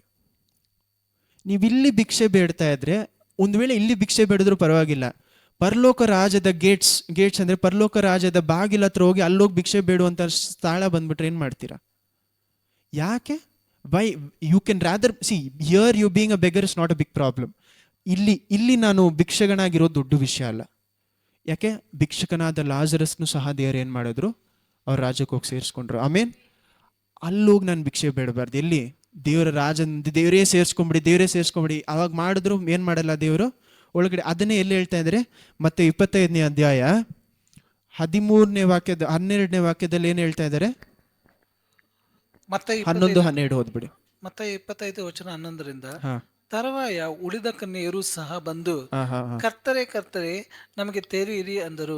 ಅವರು, ನಿಮ್ಮನ್ನು ನಾನು ಅರಿಯೆನು ಎಂದು ನಿಮಗೆ ಸತ್ಯವಾಗಿ ಹೇಳುತ್ತೇನೆ. ನಿಮ್ಮನ್ನು ನಾನು ಅರಿಯೆನು. ಯಾಕೆ ನನ್ನನ್ನು ನೋಡಿ ಗೊತ್ತಿಲ್ಲ ಅಂತ ಹೇಳ್ತಾರೆ ದೇವರು? ನನ್ನಲ್ಲಿ ಪವಿತ್ರಾತ್ಮರು ಇಲ್ಲದೆ ಹೋದರೆ, ಪವಿತ್ರಾತ್ಮ ಇದ್ದರೆ ಅಭಿಷೇಕ ಆಟೋಮೆಟಿಕ್ ಆಗಿರುತ್ತೆ. ಪವಿತ್ರಾತ್ಮರು ನನ್ನಲ್ಲಿ ಇಲ್ಲದೆ ಹೋದರೆ ನಾನು ಯಾರು ಗೊತ್ತಿಲ್ಲ ಅಂತ ಹೇಳ್ಬಿಡ್ತಾರೆ. ಇದನ್ನೇ ಎಫೆಸಿಯನ್ಸ್ 4:30 ಏನು ಹೇಳ್ತಾರೆ? ಪವಿತ್ರಾತ್ಮರು ಕೊನೆಯ ದಿವಸದಲ್ಲಿ ನಿಮಗೆ ಮುದ್ರೆಯಾಗಿದ್ದಾರೆ. ಮೊದಲು ನಮಗೇನಿದೆ? ನಮ್ಮನ್ನು ಪರೀಕ್ಷೆ ಮಾಡ್ಕೊಳ್ಬೇಕಾಗಿದೆ. ಎಲ್ಲಿ? ಅಭಿಷೇಕ ಇದೆಯಾ? ನಿಮ್ಮಲ್ಲಿ ಅಭಿಷೇಕ ಅಂದರೆ ನಿಮ್ಮಲ್ಲಿ ಪವಿತ್ರಾತ್ಮರು ಇದ್ದಾರಾ ಅನ್ನೋದಕ್ಕೆ ಸುಲಭವಾದ ಟೆಸ್ಟ್ ಏನು? ನನ್ನ ಪಾಪನ ಬಿಟ್ಟು ಬರೋದಕ್ಕೆ ಆಸೆ ಇದೆಯಾ? At least do I have the wish to come out of sin? ನನ್ನಲ್ಲಿ ಪಾಪನ ಬಿಟ್ಟು ಬರೋಕ್ಕೆ ಆಸೆ ಇದೆಯಾ? ಪವಿತ್ರಾತ್ಮರ ಫಲಗಳಲ್ಲಿ ನಾನು ಬೆಳಿಬೇಕು ಅಂತ ಆಸೆ ಇದೆಯಾ ಅಂತ ಹೇಳುವುದೇ ನನ್ನ ದೊಡ್ಡ ಟೆಸ್ಟು. ಇಷ್ಟೋ ವರ್ಷಗಳಾಗಿಯೂ ನನ್ನ ಗುಣ ಮಾರ್ಪಟ್ಟಿಲ್ಲ ಅಂದರೆ ಪವಿತ್ರಾತ್ಮರು ನಿಮ್ಮಲ್ಲಿಲ್ಲ. ಪವಿತ್ರಾತ್ಮರು ಯಾರಲ್ಲೂ ಸುಮ್ಮನೆ ಇರಲ್ಲ. ಪವಿತ್ರಾತ್ಮರು ಫಲ ಕೊಡುವಂಥ ದೇವರು. ನಿಮ್ಮಲ್ಲಿ ಪವಿತ್ರಾತ್ಮರ ಫಲಗಳು ಹೆಚ್ಚಾಗದೆ ಹೋದರೆ ನಿಮ್ಮ ರಕ್ಷಣೆಯಲ್ಲಿಲ್ಲ. ಚೆನ್ನಾಗಿ ಅರ್ಥ ಮಾಡ್ಕೊಳ್ಳಿ. ಹಲ್ಲೆಲೂಯಾ. ಕಂಟಿನ್ಯೂ ಮಾಡಿ. ನೆಕ್ಸ್ಟ್ ಯಾವ ಪ್ಯಾರಬಲ್ನ ದೇವರು ನಮಗೆ ಹೇಳ್ತಾ ಇದ್ದಾರೆ? 3 ಸರ್ವೆಂಟ್ಸ್, 3 ಜನ ಸೇವಕರು. ಸೇವಕರು ಯಾರಂದ್ರೆ 14-15ನೇ ವಾಕ್ಯ ಮಾತ್ರ ಓದಿ, ನೆಕ್ಸ್ಟ್ ನಾನು ಹೇಳ್ಬಿಡ್ತೀನಿ ಸಂಪೂರ್ಣ. ದೇಶಾಂತರಕ್ಕೆ ಹೋಗುವ ಒಬ್ಬ ಮನುಷ್ಯನು ತನ್ನ ಆಳುಗಳನ್ನು ಕರೆದು ಅವರಿಗೆ ತನ್ನ ಆಸ್ತಿಯನ್ನು ಕೊಟ್ಟಂತಿರುವುದು. ಅವನೊಬ್ಬನಿಗೆ 5 ತಲಾಂತು, ಒಬ್ಬನಿಗೆ 2, ಒಬ್ಬನಿಗೆ 1, ಹೀಗೆ ಅವನವನ ಸಾಮರ್ಥ್ಯದ ಪ್ರಕಾರ ಕೊಟ್ಟು ಬೇರೊಂದು ದೇಶಕ್ಕೆ ಹೋದನು. ಇನ್ನೊಂದ್ಸತಿ ಓದಿ. ಅವನ ಸಾಮರ್ಥ್ಯವನ್ನು ಕೊಟ್ಟು ಏನ್ ಮಾಡ್ತಾ ಇದ್ದಾನೆ? ಬೇರೊಂದು ದೇಶಕ್ಕೆ ಹೋಗ್ತಾ ಇದ್ದಾನೆ. ದೇವರು ಸಹ ನಮಗೆ ಕೊಟ್ಟಿದಂಥ ದೊಡ್ಡ ಸಾಮರ್ಥ್ಯ ಯಾವುದು? ಓಕೆ, ಅವ್ರ ವಾರ್ತೆ ಓಕೆ, ಬೇರೆ ವಾರ್ತೆ ಇಟ್ಕೊಂಡು ಏನು ಮಾಡ್ತೀರಾ? ಅನ್ಯ ಜನರ ಹತ್ರನೂ ವಾರ್ತೆ ಇದೆ. ನಮಗೆ ದೇವರು ಕೊಟ್ಟಿರುವಂಥ ದೊಡ್ಡ ಗಿಫ್ಟು ಪವಿತ್ರಾತ್ಮ. ಚೆನ್ನಾಗಿ ಅರ್ಥ ಮಾಡಿ. The biggest gift you have after salvation. ನಿಮ್ಗೆ ರಕ್ಷಣೆ ಆದ ಮೇಲೆ ದೊಡ್ಡ ಗಿಫ್ಟ್, ಅಷ್ಟು ಈಕ್ವಲ್ ಆದ ಗಿಫ್ಟ್ ಯಾವುದಂದ್ರೆ ಪವಿತ್ರಾತ್ಮ. ನಿಮಗೆ ಈಕ್ವಲ್ ಆದ ಗಿಫ್ಟ್ ಯಾರು? ಪವಿತ್ರಾತ್ಮ. ಪವಿತ್ರಾತ್ಮ ಇಲ್ಲದೆ ರಕ್ಷಣೆ ಇಲ್ಲ, ರಕ್ಷಣೆ ಇಲ್ಲದೆ ಪವಿತ್ರಾತ್ಮ ಇಲ್ಲ. ನಮ್ಮನ್ನು ಯೇಸು ಕ್ರಿಸ್ತುವಿನ ಒಳಗಡೆ ರಕ್ಷಣೆಯಲ್ಲಿ ಕರೆದುಕೊಂಡು ಹೋಗಿ ನಮ್ಮ ರಕ್ಷಣೆಯಲ್ಲಿ ಇಟ್ಕೊಂಡಿರೋದು ಯಾರು? ಪವಿತ್ರಾತ್ಮ. ನಿಮ್ಮ ದೊಡ್ಡ ಗಿಫ್ಟ್ ಯಾರು? ಪವಿತ್ರಾತ್ಮ ಯಾರು? ಯೇಸು ಕ್ರಿಸ್ತುವಿನ ಆತ್ಮ. ಆಮೇನ್. ಯೇಸು ಕ್ರಿಸ್ತನ ಆತ್ಮ ನನ್ನಲ್ಲಿರುವುದೇ ದೊಡ್ಡ ಗಿಫ್ಟು. ಈ ಗಿಫ್ಟ್ ಇಟ್ಕೊಂಡು ದೇವರು ನಮ್ಮ ಜೀವನದಲ್ಲಿ ಪ್ರತಿಯೊಬ್ಬರನ್ನು ಒಂದೊಂದು ಕೆಲಸಕ್ಕೆ ಇಷ್ಟೋ ಸತಿ ಹೇಳಿ, ಪ್ರತಿಯೊಬ್ಬರು ಒಂದೊಂದು ಕೆಲಸಕ್ಕೆ ಕರೆದಿದ್ದಾರೆ. ಆ ಕೆಲಸಕ್ಕೆ ಬೇಕಾದಂಥ ಶಕ್ತಿಯನ್ನು, ಹಂಗಂದ್ರೆ ಈ ಅಡಿಯಾಳ ಹತ್ರ ಏನು, ಒಬ್ಬನ ಹತ್ರ 5,000 ಚಿನ್ನದ ನಾಣ್ಯಗಳು ಕೊಡ್ತಾರೆ, ಒಬ್ಬನ ಹತ್ರ 2,000 ಚಿನ್ನದ ನಾಣ್ಯಗಳು ಕೊಡ್ತಾರೆ, ಒಬ್ಬನ ಹತ್ರ 1,000 ಚಿನ್ನದ ನಾಣ್ಯಗಳು ಕೊಡ್ತಾರೆ. ಈ 1,000 ಚಿನ್ನದ ನಾಣ್ಯಗಳಿರೋನು ಏನ್ ಮಾಡ್ತಾನೆ? ಮಣ್ಣಲ್ಲಿ ಹೋಗಿ ಮುಚ್ಚಿಟ್ಬಿಟ್ಟು ದೇವ್ರು ಬಂದು ಕೇಳಿದಾಗ ತಿರುಗಿ ಹಂಗೆಯೇ ಎತ್ತು ಕೊಡ್ಬೇಕು ನಾನು. 5,000 ಇರೋನು ಏನ್ ಮಾಡ್ತಾನೆ? ಅದನ್ನ ಇನ್ವೆಸ್ಟ್ ಮಾಡಿ 5,000 ಇನ್ನೂ ಎಕ್ಸ್ಟ್ರಾ 10,000 ಮಾಡ್ತಾನೆ ಅವನು. 2,000 ಇರೋನು ಏನ್ ಮಾಡ್ತಾನೆ? 4,000 ಮಾರ್ಪಡಿಸ್ತಾನೆ. ಆ ಒಂದು ದೇವರು ತಿರುಗಿ ಬರುವಾಗ, ಅಂದ್ರೆ ಅವನು ಯಾರು, ಆ ಒಂದು ಯಜಮಾನ ತಿರುಗಿ ಬರುವಾಗ ಏನ್ ಒಬ್ಬೊಬ್ಬನನ್ನು ಕರೆದು ಏನ್ ಹೇಳ್ತಾರೆ? 5,000 ಇರೋದು ನೀನು 10,000 ಮಾಡಿದೆ, ಹೋಗಿ ಒಳಗಡೆ ಸ್ವಂತ. ದೇವರು ನಮ್ಮನ್ನು 5,000 ಇರೋದನ್ನ 7,000 ಮಾಡಕ್ ಕರೆದಿಲ್ಲ. 5,000 ಇದನ್ನ 10,000 ಡಬಲ್ ಮಾಡ್ಬೇಕು. ದೇವ್ರು ನನಗೊಂದು ವಿಷನ್ ಕೊಟ್ರೆ ಅದನ್ನ ನಾನು ಡಬಲ್ ಮಾಡ್ಕೊಡ್ಬೇಕು ದೇವ್ರ ಹತ್ರ. ಡಬಲ್ ಮಾಡಿ ನನ್ನ ಶಕ್ತಿಯಲ್ಲಿ ಡಬಲ್ ಮಾಡ. ತಿರುಗಿ ಅರ್ಥ ಮಾಡ್ಕೊಳ್ಳಿ, ನನ್ನ ಶಕ್ತಿಯಲ್ಲ. ಅದಕ್ಕೆ ಮೊದಲು ಯಾವುದು ಕುರಿತಾಗಿ? ಅಭಿಷೇಕ. ನನ್ನಲ್ಲಿ ಅಭಿಷೇಕ ಇದ್ದರೆ, ನಿಮ್ಮಲ್ಲಿ ಅಭಿಷೇಕ ಇದ್ದರೆ, ನಿಮ್ಮ ಕೆಲಸದಲ್ಲಿ ನಿಮ್ಗೆ ಕೊಡುವಂಥ ವಿಷಯಗಳನ್ನು ದೇವ್ರು ಏನು ಮಾಡ್ತೀರಾ? ನೀವು ಡಬಲ್ ಮಾಡಿಕೊಡ್ತೀರಾ. ದೇವ್ರು ನೀವು ಕೊಡ್ತೀರಾ ಅಂದರೆ, ನೀವು ದೇವ್ರ ರಾಜ್ಯಕ್ಕೆ ನೀವು ಹಣಕಾಸು ಕೊಡೋ ದೊಡ್ಡ ವಿಷಯ ಅಲ್ಲ. ಇವತ್ತು ಸಹ ದೇವ್ರು ನನಗೆ ತಿರುಗಿ ಹೇಳಿದ ವಾಕ್ಯ ಏನ ಇವತ್ತು ನೆನ್ನೆ ಅಂದರೆ, ನೀನು ನನ್ನ ರಾಜ್ಯಕ್ಕೆ ಹಣಕಾಸು ಕೊಡೋ ದೊಡ್ಡ ವಿಷಯ ಅಲ್ಲ. ಎಷ್ಟು ಜನರನ್ನು ಸೇರಿಸ್ತಾ ಇದೆಯಾ? ನಿನ್ನ ಸಾಕ್ಷಿ ಎಷ್ಟು ಜನರನ್ನು ಸೇರಿಸ್ತಾ ಇದೆ? ದೇವರು ಅದನ್ನೇ ಫಲವಾಗಿ ನೋಡ್ತಾರೆ. ಆಮೇನ್. ಹಣಕಾಸು ಕೊಡ್ಬೇಕು, ದೇವ್ರ ರಾಜ್ಯಕ್ಕೆ ಕೊಡ್ಬೇಕು, ಅದು ದೊಡ್ಡದಲ್ಲ. ಇದನ್ನ ಆಮೇಲೆ ಓದೋಣ. ಆದ್ರೆ ಇಲ್ಲಿ ಫಸ್ಟ್ ಏನ್ ಮಾಡ್ತಾ ಇದ್ರೆ ಅಭಿಷೇಕ ಇದ್ದರೆ ನನ್ನ ಫಲಗಳು ಹೆಚ್ಚಾಗತ್ತೆ, ಪವಿತ್ರಾತ್ಮರ ಫಲಗಳು ಹೆಚ್ಚಾಗತ್ತೆ. ಲೋಕದ ರೀತಿಯಲ್ಲೂ 5,000 ಚಿನ್ನ ನಾಣ್ಯಗಳನ್ನು 10,000 ಮಾಡ್ತಾ ಇದ್ದಾನೆ.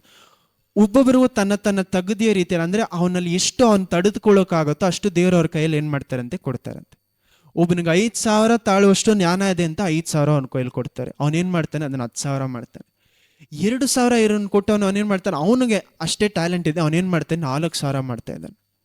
ಆದ್ರೆ ಈ 1,000 ಇರೋನು ಏನ್ ಮಾಡ್ತಾನೆ? ದೇವ್ರ ಹತ್ರ ಹೋಗ್ಬಿಟ್ಟು, ದೇವ್ರೇ ನೀವು ಅಭಿಷೇಕ ಕೊಟ್ರಿ ನನ್ನ ಹತ್ರ, ನನ್ನ ಹತ್ರ ಇಷ್ಟು ವಿಷಯಗಳನ್ನ ಕೊಟ್ರಿ ದೇವ್ರೆ, ಆದ್ರೆ ನಾನು ಏನ್ ಮಾಡಿಲ್ಲ. ಅದನ್ನ ಇಟ್ಕೊಂಡು ನೀವು ನನ್ನ ಹತ್ರ ಬಂದಿದ ತಕ್ಷಣ ತಿರುಗಿ ಕೇಳ್ತೀರಾ, ಆದ್ರಿಂದ ನಾನು ಏನ್ ಮಾಡ್ತೀನಿ? ಅದನ್ನ ಮಣ್ಣಲ್ಲಿ ಮರೆ ಮಾಡಿಟ್ಟಿದ್ದೆ. ಆ ವಾಕ್ಯ ಮಾತ್ರ ಓದಿ, ಮುಖ್ಯವಾದಂಥ ವಾಕ್ಯ. 24ನೇ ವಾಕ್ಯದಿಂದ ಓದಿ. ನಿನ್ನ ದಣಿಯ ತರುವಾಯ ಒಂದೇ ತಲಾಂತು ಹೊಂದಿರುವವನು ಸಹ ಮುಂದೆ ಬಂದು, ಕರ್ತರೆ ನೀವು ಕಠಿಣ ಮನುಷ್ಯರು, ಕರ್ತರೆ ನೀವು ದುಡ್ಡು ತುಂಬಾ ಭಯಂಕರವಾದ. ಇದು ನಾನು ಎಷ್ಟೋ ಜನಕ್ಕೆ ಹೇಳೋದನ್ನ ಕೇಳಿಸ್ಕೊಂಡಿವಿ. ದೇವರು ಎಷ್ಟು ಭಯಂಕರವಾದಂಥ ದೇವರು, ಕಠಿಣವಾದಂಥ ದೇವರು. ಕಂಟಿನ್ಯೂ ಮಾಡಿ. ಕಠಿಣ ಮನುಷ್ಯರು, ನೀವು ಬಿತ್ತದಿರುವಲ್ಲಿ ಕೊಯ್ಯುವವನು, ನೀವು ಬಿತ್ತದೇ ಇರುವಂತ ಜಾಗದಲ್ಲಿ ಕೊಯ್ತೀರಲ್ಲಪ್ಪ ದೇವ್ರೇ. ನೀವು ತೂರದಿರುವಲ್ಲಿ ರಾಶಿ ಮಾಡಿಕೊಳ್ಳುವವರು ಹಾ, ಎಂದು ತಿಳಿದು ಹೆದರಿಕೊಂಡು ಅದು ನಾನು ತಿಳಿದು ನಾನು ಹೆದರಿಕೊಂಡು ಏನ್ ಮಾಡಿದೆ ಅಂತೆ, ಎದುರುಕೊಂಡು ಹೋಗಿ ನಿನ್ನ ತಲಾಂತನ್ನು ಭೂಮಿಯಲ್ಲಿ ಬಚ್ಚಿಟ್ಟೆನು. ನಿನ್ನ ತಾಲಂತನು ನಾನು ಏನ್ ಮಾಡಿದೆ, ಭೂಮಿಯಲ್ಲಿ ಬಚ್ಚಿಟ್ಬಿಟ್ಟೆ. ನಿಮ್ಮನ್ನು ದೇವರು ಕರೆದಿರುವಂತ, ನಿಮ್ಮಲ್ಲಿ ಅಭಿಷೇಕ ಕೊಟ್ಟ ಮೇಲೆ, ನಿಮ್ಮ ದೇವರು ಅದನ್ನು ಕರೆದ ಮೇಲೇನೂ ಸಹ ಆ ತಾಲಂತನ ನಾನು ಮರೆ ಮಾಡಿ ಇಟ್ಕೊಂಡು ನಾನು ಏನು ಮಾಡದೆ ಸುಮ್ಮನೆ ಕೂತ್ಕೊಂಡಿದ್ದೀನಿ ಅಂದರೆ, ಎಸ್ಪೆಷಲಿ ಸೇವೆ ಓಕೆ, ಆದರೆ ನಿಮಗೆಲ್ಲರಿಗೂ ಒಂದೊಂದು ಸೇವೆ ಕರೆದಿದ್ದಾರೆ. ಆಮೇಲೆ ದೇವರ ರಾಜ್ಯಕ್ಕೂ ದೇವರ ಸಭೆಗೂ ನಿಮ್ಮ ಎಲ್ಲರಿಗೂ ಒಂದೊಂದು ಕೆಲಸ ಇದೆ. ಆ ಕೆಲಸವನ್ನು ನಾನು ಮಾಡದೆ ಅಭಿಷೇಕ ಪಡ್ಕೊಂಡು, ಅಭಿಷೇಕ ಎಲ್ಲಿ ಪಡ್ಕೊಳ್ತೀರಾ? ದೀಕ್ಷಾ ಸ್ಥಾನ ಪಡೆದುಕೊಳ್ಳುವಾಗಲೇ ಅಭಿಷೇಕ ಬಂತು ನಿಮ್ಮೊಳಗಡೆ. ಆಮೇನ್. ಒಬ್ರು ಕೈ ಇಟ್ಟು ನಿಮ್ಮ ಮೇಲೆ ಅಭಿಷೇಕ ಬರೋದು ಮಾತ್ರ ಅಲ್ಲ, ದೀಕ್ಷಾ ಸ್ಥಾನ ಪಡೆದುಕೊಳ್ಳುವಾಗಲೇ, ಪವಿತ್ರಾತ್ಮನ ಪಡೆದುಕೊಳ್ಳುವಾಗಲೇ ನಿಮ್ಮಲ್ಲಿ ಅಭಿಷೇಕ ಬರುತ್ತೆ. ಆಮೇನ್. ಆ ಅಭಿಷೇಕ ಇಟ್ಕೊಂಡು, ಆ ತಾಲಂತನ ಇಟ್ಕೊಂಡು ನಾನು ಏನು ಮಾಡಿದೆ, ನಾನು ಬಚ್ಚಿಟ್ಬಿಟ್ಟು ಏನು ಮಾಡ್ತಾ ಇದ್ದೆ. ನಿಮ್ಮಲ್ಲಿ ಎಷ್ಟೋ ಜನರು ಅದನ್ನೇ ಮಾಡಿ ದೇವ್ರಿಗೋಸ್ಕರ ಏನು ಮಾಡ್ತಾ ಇಲ್ಲ, ನಾವು ಏನು ಮಾಡ್ತಾ ಇಲ್ಲ. ಯಾರೋ ಒಬ್ರು ಹೇಳಿದ್ರು, ದೇವ್ರಿಗೋಸ್ಕರ ನಾವು ಎಷ್ಟೋ ಮಾಡ್ಬೇಕು, ಇನ್ನೂ ಮಾಡ್ತಾ ಇಲ್ಲ. ಯಾಕೆ ಮಾಡ್ತಾ ಇಲ್ಲ? ಮುಂದೆ ನಿಮಗೆ ಏನು ಮಾಡ್ತಾ ಇಲ್ಲ ಅಂತ ಗೊತ್ತಿಲ್ಲ, ಏನು ಮಾಡಬೇಕು ಅಂತ ಗೊತ್ತಿಲ್ಲ, ಅಥವಾ ಹೇಳಿನೂ ಮಾಡ್ತಾ ಇಲ್ಲ. ಎರಡರಲ್ಲೊಂದು. ನಮ್ಮ ಜೀವನದಲ್ಲಿ ದೊಡ್ಡ ಆಸೆ ಏನಾಗಿರಬೇಕು, ದೇವ್ರು ಏನಕ್ಕೋಸ್ಕರ ಹೇಳಿದ್ರು ಕರೆದ್ರು ಅದನ್ನು ನಾನು ಅರ್ಥ ಮಾಡ್ಕೊಬೇಕು. ಎಷ್ಟೋ ಜನರಿಗೆ ಸ್ಟಾರ್ಟಿಂಗ್ ಎಲ್ಲ ಅರ್ಥ ಆಗಲ್ಲ, ಕೂತ್ಕೊಂಡು ಕೇಳ್ಬೇಕು ದೇವ್ರ ಹತ್ರ ಏನಕ್ಕಪ್ಪ ಕರೆದ್ರಿ ಅಂತ. ಕೆಲವು ಜನರಿಗೆ ದೇವ್ರು ಏನು ಮಾಡ್ತಾರೆ, ಕರೆದಿದ್ದ ತಕ್ಷಣ ತಳ್ಳಿಬಿಡ್ತಾರೆ. ಎರಡು ರೀತಿಯಲ್ಲಿ ಇದ್ರೂ ಏನು ಮಾಡಬೇಕು, ಮೊದಲು ಅಭಿಷೇಕ ಪಡೆದುಕೊಂಡ ಮೇಲೆ ನನ್ನ ತಾಲಂತನ ನಾನು ಅರ್ಥ ಮಾಡಿಕೊಂಡು ಅದನ್ನು ಯಾವ ರೀತಿ ದೇವರ ರಾಜ್ಯದಲ್ಲಿ ಹೆಚ್ಚು ಮಾಡ್ಬೋದು ಅರ್ಥ ಮಾಡ್ಕೊ. ಯಾಕೆ ಅದನ್ನು ಮಾಡದೆ ಹೋದ್ರೆ ಏನಾಗತ್ತೆ ಅಂತ ಹೇಳ್ತಾ ಇದ್ದಾರೆ ನೋಡಿ, 26 ಹಂಗೆ ಕಂಟಿನ್ಯೂ ಮಾಡಿ. ಆಗ ಅವನು ದಣಿಯು ಅವನಿಗೆ, ಮೈಗಳ್ಳನಾದ ಕೆಟ್ಟಾಳು. ಮೈಗಳ್ಳನ ದೇವ್ರಿಗೆ ಇಷ್ಟವಾಗದಂತ ದೊಡ್ಡ ವಿಷಯ ಏನಂದ್ರೆ ಲೇಸಿನೆಸ್, ಸೋಮಾರಿತನ ದೇವ್ರಿಗೆ ಇಷ್ಟ ಆಗಲ್ಲ. ಪೌಲು ಸಾಯುವವರೆಗೂ ದೇವ್ರಿಗೋಸ್ಕರ ಕೆಲಸ ಮಾಡಿದ್ರು. ನಮ್ಮಲ್ಲಿ ಇಷ್ಟು ಜನ ಆ ರೀತಿ ಕೆಲಸ ಮಾಡ್ತಾ ಇದ್ದೆ ದೇವ್ರಿಗೋಸ್ಕರ. ನಾನು ನಿನ್ನೆ ಸಂಪೂರ್ಣ ದಿನ ದೇವ್ರ ಹತ್ರ 3 ಸತಿ ಬಂದು ಕೂತ್ಕೊಳ್ಳೆ. 3 ಸತಿ ಬಂದು ಕೂತ್ಕೊಳ್ಳುವಾಗ್ಲೂ ಪ್ರತಿಯೊಂದು ಸಾರಿ ದೇವ್ರ ಹತ್ರ ನಾನು ಏನು ಕೇಳ್ತಾ ಇದ್ದೆ ಗೊತ್ತಾ, ದೇವ್ರೇ ನಿಮ್ಮ ರಾಜ್ಯಕ್ಕೋಸ್ಕರ ಏನು ಮಾಡ್ತಾ ಇಲ್ಲ, ಏನು ಮಾಡಬೇಕು, ಇನ್ನೂ ಹೆಚ್ಚಾಗಿ ಮಾಡಬೇಕು, ಇದು ಸಾಲ್ತಾ ಇಲ್ಲ ನನಗೆ. ಯಾಕೆ ಹೇಳ್ತಾ ಇದ್ದೀನಿ, ನಾನು ಅದನ್ನು ಮಾಡದೆ ಹೋದರೆ ನನ್ನ ಜೀವನ ವ್ಯರ್ಥ ಆಗ್ಬಿಡುತ್ತೆ. ಏನಕ್ಕೋಸ್ಕರ ದೇವ್ರು ನನ್ನ ರಕ್ಷಿಸಬೇಕು? ಅವರ ರಾಜ್ಯಕ್ಕೋಸ್ಕರ ನಾನು ಏನು ಸೇರಿಸ್ತಾ ಇಲ್ಲ ಅಂದರೆ ನನ್ನ ರಕ್ಷಣೆ ಹೊಂದ್ಕೊಂಡು ಏನು ಉಪಯೋಗ? If I am not adding, ಒಂದು ಯೋಚನೆ ಮಾಡಿ, ಎದೇ ದೇವ್ರು ನನ್ನ ಹತ್ರ 1000 ತಾಲಂತ್ ಕೊಟ್ಟಿದ್ರೆ, ಆ 1000 ತಾಲಂತ್ನ ನಾನು ದೇವ್ರ ರಾಜ್ಯಕ್ಕೆ ಹೋಗೋ 500 ತಾಲಂತ್ ಹೋಗಿ ಹಿಂತಿರುಗಿ ಕೊಟ್ರೆ ಏನು ಮಾಡ್ತಾರೆ ನನ್ನ ದೇವರು? ಕೊಟ್ಟಿದ್ದ ರೀತಿಯಲ್ಲೇ ಇಟ್ಕೊಂಡಿದ್ರೆ ಅಥವಾ ಕಡಿಮೆ ಆಗ್ಬಿಟ್ರೆ? ಹೆಚ್ಚು ಮಾಡಬೇಕು ನಾವು ಅದನ್ನು. ಆಮೇನ್, ಹಲ್ಲೆಲೂಯಾ. ನಮ್ಮನ್ನು ದೇವ್ರು ಕರೆದಿದ್ದು ಹೆಚ್ಚು ಮಾಡೋದಕ್ಕೋಸ್ಕರ, ಕಡಿಮೆ ಮಾಡೋದಕ್ಕೋಸ್ಕರ ಅಲ್ಲ. ದೇವ್ರು ಕೊಟ್ಟಂತ ತಾಲಂತನ್ನೆಲ್ಲ ಉಪಯೋಗಿಸ್ಬಿಟ್ಟು ದೇವ್ರೆ ಏನು ಮಾಡ್ಬೇಕು, ದೇವ್ರೇನು, you should have the flow of the anointing. Hallelujah. ದೇವರ ರಾಜ್ಯದ, ಆ ದೇವರ ಅಭಿಷೇಕದ ಏನಿರ್ಬೇಕು ನಮ್ಮಲ್ಲಿ? ಫ್ಲೋ ಇರಬೇಕು. ಫ್ಲೋ ಅಂದ್ರೆ ಏನು? ಹೆಚ್ಚಾಗ್ತಾ ಇರಬೇಕು, ಕಡಿಮೆ ಆಗ್ತಾ ಇರಬಾರ್ದು. 5 ರೊಟ್ಟಿ 2 ಮೀನ ದೇವ್ರು ಏನು ಮಾಡ್ತಾ ಇದ್ದಾರೆ? 5,000 ಜನರಿಗೆ ಹೆಚ್ಚು ಮಾಡ್ತಾ ಇದ್ದಾರೆ, ಕಡಿಮೆ ಮಾಡ್ತಾ ಇಲ್ಲ. ಯೇಸು ಕ್ರಿಸ್ತನ ಸೇವೆಯಲ್ಲಿ ಅಭಿಷೇಕ ಕಡಿಮೆ ಆಗಿಲ್ಲ, ಹೆಚ್ಚಾಯಿತು. ಪೇತ್ರನ ಸೇವೆಯಲ್ಲಿ ಅಭಿಷೇಕ ಕಡಿಮೆ ಆಗಿಲ್ಲ, ಹೆಚ್ಚಾಯಿತು. ಎಲ್ಲರ ಸೇವೆಗಳಲ್ಲಿಯೂ ಅಭಿಷೇಕ ಅಂದ್ರೆ ಪವಿತ್ರಾತ್ಮರ ಜೊತೆ ನಡುತ್ತಾ ಇರುವುದು ಹೆಚ್ಚಾಗ್ತಾ ಇದೆ, ಕಡಿಮೆ ಆಗ್ತಾ ಇಲ್ಲ. ನೀವು ರಕ್ಷಣೆ ಹೊಂದ್ಕೊಂಡಿದ್ದ ದಿವಸದಿಂದ ಇವತ್ತು ನೀವು ಇನ್ನೂ ಬೆಟರ್ ಆದ ಜಾಗದಲ್ಲಿ ಇದ್ದೀರಿ ಅಂದರೆ ನೀವು ದೇವ್ರ ಜೊತೆ ನಡೀತಾ ಇದ್ದೀರಾ. ಅದನ್ನ ಬಿಟ್ಟು ನಾನು ಕೆಟ್ಟದ ಅಂತ ಅಭಿಷೇಕ ಹೊಂದಿಕೊಂಡ ಮೇಲೇನೋ, ಅಂದ್ರೆ ರಕ್ಷಣೆ ಹೊಂದ್ಕೊಂಡ ಮೇಲೇನೋ ನನ್ನ ಜಾಗ ಅದರಿಂದ ಕೆಳಗಡೆ ಇಳಿತಾ ಬರ್ತಾ ಇದೆ ಅಂದ್ರೆ ನಾನು ತಪ್ಪು ಮಾಡ್ತಾ ಇದ್ದೀನಿ. ಬರೀ ಇದು ಹಣಕಾಸಿನ ವಿಚಾರ ಅಲ್ಲ, ತಾಲಂತ ಅಭಿಷೇಕದ ವಿಚಾರ ಮಾತಾಡ್ತಾ ಇದ್ದೀನಿ. ಆಮೇನ್. ಇವಾಗ 26ನೇ ವಾಕ್ಯದಲ್ಲಿ ಏನು ಹೇಳ್ತಾ ಇದ್ದಾರೆ?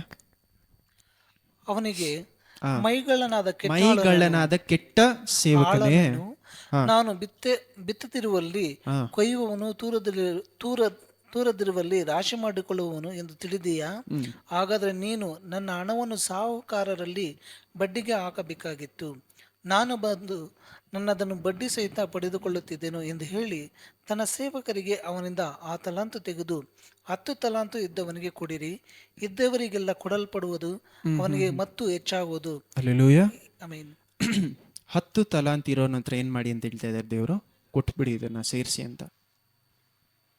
ನನ್ನ ಅಭಿಷೇಕವನ್ನು ಎತ್ಕೊಂಡು ಹೋಗಿ ಬೇರೆಯವ್ರ ಹತ್ರ ಕೊಡುವುದಕ್ಕಿಂತ ವರ್ಸ್ಟ್ ಬೇರೆ ಏನೂ ಇಲ್ಲ. ದೇವ್ರು ನನ್ನೊಳಗಡೆ ಕೊಟ್ಟಿರೋಂಥ ಅಭಿಷೇಕವನ್ನು ಬೇರೆಯವ್ರ ಹತ್ರ ಹೋಗಿ ಕೊಡೋದಕ್ಕಿಂತ ತುಂಬ ನೋವಾದ ವಿಷಯ ಬೇರೆ ಯಾವುದೂ ಇರಲ್ಲ.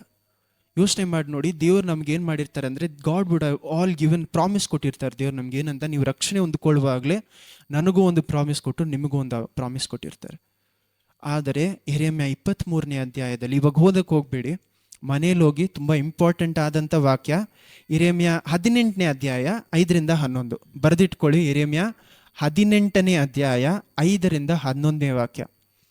ದೇವ್ರು ಏನು ಹೇಳ್ತಾರೆ ಅಂದರೆ, ಆ ಒಂದು 5-11ರಲ್ಲಿ, ನಾನು ಒಬ್ಬನಿಗೆ ವಾಗ್ದಾನ ಕೊಟ್ಟಿರ್ತೀನಿ, ಆ ವಾಗ್ದಾನಕ್ಕೆ ಸರಿಯಾಗಿ ನಡೆದ್ರೆ ವಾಗ್ದಾನ ಪಟ್ಕೊಳ್ತಾರೆ, ಅವ್ರು ಅದಕ್ಕೆ ಕೀಳ್ಪಡೆಯದೇ ನಡೆದ್ರೆ ನಿಮಗೆ ಬರಬೇಕಂದ ಶಾಪ ನಿಮ್ಮಲ್ಲಿ ಬರುತ್ತೆ ಅಂತ.